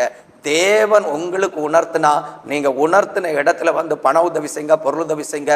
சபை கட்டி எழுப்பப்படணும், ஆத்தும் ஆதாயம் செய்யப்படணும். ஊழியக்காரர்களுக்கு சபை ஊழியத்தினால தான் பிழைப்பு இருக்கிறது, அவர்களுக்கும் வருமானம் வரணும். அதுக்கு நீங்க உதவி செய்யணும். இப்படி உதவி செய்தாதான் சபை கட்டுமான பணியும் நடக்கும், கட்டட பணியில ஊழியமும் நல்ல முறையில் நடக்கும். சபையில ஜனங்கள் சத்தியத்துல பக்தி விருத்தி அடைந்து குறைவுபட்டுகிறவர்களுக்கு உதவி செய்து அவர்களையும் தேவனுடைய ராஜ்யத்துல குறையில்லாதபடி நடத்த முடியும். ஆகையால் பண உதவி, பொருளுதவி மிகவும் அவசியமாக இருக்கிறது ஊழியத்திற்காக. இந்த கடைசி காலத்தில் அதிலும் அநேகமா நீங்க பண உதவி செய்கிறவர்களாக, பொருளுதவி செய்கிறவர்களாக சபையில ஊழியம் செய்யுங்க. விசுவாசிகள் எல்லாரும் உங்க தசம பாக காணிக்கையை சபைக்கு கொடுங்க. எந்த துருபதேசத்துக்கு இடம் கொடுத்து நீங்க உங்க காணிக்கைகளை, தசம பாகங்களை அந்நியர்களுக்கு கொடுத்து நீங்க செலவு செய்யாதீங்க. அதனால உங்களுடைய வருமானம் வீணாக போகாதபடி ஜாக்கிரதையா இருங்கள். சபையில நடக்க வேண்டிய எல்லா காரியமும் உத்தமமாக ஒழுங்கா நடக்கணும். சபை பக்தி விருத்தி அடையணும், பரிசுத்தம் அடையணும். சபையானது சத்தியத்திற்கு தூணும் ஆதாரமுமாக நிலைநிற்கணும். சபையில கர்த்தருக்கு கனி உண்டாகணும். கட்டட சபைக்குள்ள வருகிற எல்லா மக்களும் ஏக சிந்தையும் ஒரு மனதோடு இருந்து ஒன்றா இசைந்து ஒரே ஆத்துமாவாக இணைந்து தேவனுடைய ராஜ்யத்தின் கட்டுமான பணியை இந்த கட்டண பணிக்குள்ள இருந்து செய்யுங்கள். கர்த்தருடைய வருகை சீக்கிரமாக இருக்கிறது. கர்த்தருடைய வருகையில நீங்கள் எல்லாரும் எடுத்துக்கொள்ளப்படுகிறதற்கு ஆயத்தம் உள்ளவர்களாக காணப்படுங்கள். நாங்கள் ஆண்டவருக்காக ஊழியம் செய்கிற நாங்களும் கர்த்தருடைய வருகையில் எடுத்துக்கொள்ளப்படுகிறதற்கு ஆயத்தமாக ஜீவிக்கிறதற்கு செபித்துக் கொள்ளுங்கள். கர்த்தர் உங்களை ஆசீர்வதிப்பாராக. ஆமென், ஆமென். ரொம்ப அழகா சொன்னீங்கண்ணா. இப்போ ஒரு சபைக்குள்ளனா இந்த ஆண்டவர் நியமிச்ச 5 வகையான ஊழியம் இருக்கணும். ஒவ்வொரு ஊழியமும் வந்து அவங்கவுங்க அதை புரிஞ்சுக்கிட்டு கரெக்டாக அதை செய்யணும்னு சொல்லிட்டு, ஓகே, அதான் உதவி செய்கிற ஊழியமும் இருக்கட்டும், அந்த மாதிரி ஓகேவா, அதை குறித்து அழகாக சொன்னீங்க. கண்டிப்பாக ஜனங்களுக்கு யூஸ்ஃபுல்லாக இருக்கும்னு நம்புகிறேன்னா. கடைசியாக ஆண்டவர் உங்களுக்கு கொடுத்த அந்த ஒரு வார்த்தை, ஸ்லோகன் அப்படி சொல்லுவோம் இல்லையா, வெர்டிக்வர், அதையும் கொஞ்சம் நீங்கள் சொன்னீங்க, நல்லா இருக்கணும். தேங்க்யூண்ணா. நான் அடிக்கடி மக்களிடத்தில் சொல்லுகிறது, என்னுடைய பிரசங்கத்தில் சொல்லுகிற ஒரு ஸ்லோகம் என்னவென்றால், ஒரு மனுஷன் உலகம் முழுவதும் ஆதாயமாக்கி கொண்டாலும் தன்னுடைய ஜீவனை நஷ்டப்படுத்தினால் அதனால லாபம் என்ன என்று ஆண்டவராக இயேசு கிறிஸ்து பேசின அந்த வார்த்தையை நான் அடிக்கடி மக்களிடத்தில் பேசுவேன். இந்த நிகழ்ச்சியின் மூலம் கர்த்தருடைய வார்த்தையை கேட்டுக்கொண்டிருக்கிற உங்களிடத்தில் அந்த வார்த்தையை பேசுகிறேன். நீங்கள் உலகம் முழுவதையும் ஆதாயமாக்கி கொண்டாலும் உங்களுடைய ஜீவனை நஷ்டப்படுத்தினால் அதனாலே லாபம் என்ன? உங்கள் ஜீவன் நரகத்தில் போய் வேதனை அடையுமானால் நீங்க இந்த உலகம் முழுவதையும் ஆதாயமாக்கி கொண்டாலும் ஒரு பிரயோஜனமும் கிடையாது. மனுஷன் உலகம் முழுவதையும் ஆதாயமாக்கி கொண்டாலும் தன் ஜீவனை நஷ்டப்படுத்தினால் அவனுக்கு லாபம் என்ன? இந்த ஸ்லோகத்தை நான் அடிக்கடி சொல்லுகிறதாக இருக்கும். எனக்கு அன்பான கர்த்தருடைய பிள்ளைகளை, இந்த ஸ்லோகத்தை உங்கள் மனதில் வைத்து சிந்தித்துக் கொள்ளுங்கள். நீங்கள் இந்த உலகம் முழுவதையும் ஆதாயமாக்கி கொண்டாலும் உங்கள் ஜீவனை நஷ்டப்படுத்தினால் அதனால ஒரு பிரயோஜனமும் இல்லை. கர்த்தர் உங்களை ஆசீர்வதிப்பார். God bless you. ரொம்ப அழகாக சொன்னீங்க பாஸ்டர். இது ஒரு ஜீவனுள்ள வார்த்தை இல்லையா? என்னதான் ஆதாயப்படுத்தினாலும் ஓகேவா, நம்ம ஜீவனை நஷ்டப்படுத்தினா அதனால யூஸ் இல்லை அப்படிங்கிறது. சரி, கண்டிப்பாக இந்த நிகழ்ச்சி உங்களுக்கு யூஸ்ஃபுல்லாக இருந்திருக்கும். உங்களுக்கும் ரொம்ப thanks pastor. Thanks sister. Okay, சோத்ரம் பேசுகிறேன். ஓகே, கர்த்தருக்கு சித்தம் உண்டானா இப்போ நானும் ஜீவனோடு இருந்தேன்னா நம்ம அடுத்த பார்ட்டும் இருக்குது. கொஷின்ஸ் ஒரு 4 கொஷின்ஸ் இருக்குது. ஆண்டவர் அடுத்த 5வது கேள்வி கொடுத்ததுக்கப்புறம் நான் சொல்கிறேன். நீங்கள் கண்டிப்பாக வாங்க, ஓகேவா? ஆண்டவர் எப்படி ஆவியானில் பேசுகிறாரோ அதுக்கேற்ற மாதிரி கொஞ்சம் வாங்க பாஸ்டர். நீங்கள் பார்த்துட்டு இருக்கிறது இப்போ சத்தியத்தையும் அறிவீர்கள், இது பாகம் 2 இல்லையா? 2வது பாகத்தில் இருக்கீங்க. நீங்கள் ஒரு ஊழியராக இருந்தால், நீங்கள் வசனத்தில் தேர்னவங்களாக இருந்தீங்கன்னா நீங்களுமே இந்த 5 கேள்விகளுக்கு விளக்கம் அளிக்கலாம், ஓகேவா? அது கண்டிப்பாக ஜனங்களுக்கு யூஸ்ஃபுல்லாக இருக்கும். கீழே இருக்க நம்பருக்கு நீங்கள் கால் பண்ணுங்கள். ஃப்ரீயாகவே வந்து வீடியோ எடுத்து ஓகேவா நாங்கள் இந்த காஸ்பல் டிவியில் போடுறதுக்கு என்ன சொல்கிறது, கர்த்தர் கிருபை செஞ்சுருக்காரு. நீங்கள் வாங்க, ஓகே, நீங்கள் பேசுங்க, கர்த்தர் உங்களை ஆசீர்வதிப்பார். சரி, thanks. God bless you. Praise the Lord. Hallelujah. God bless you.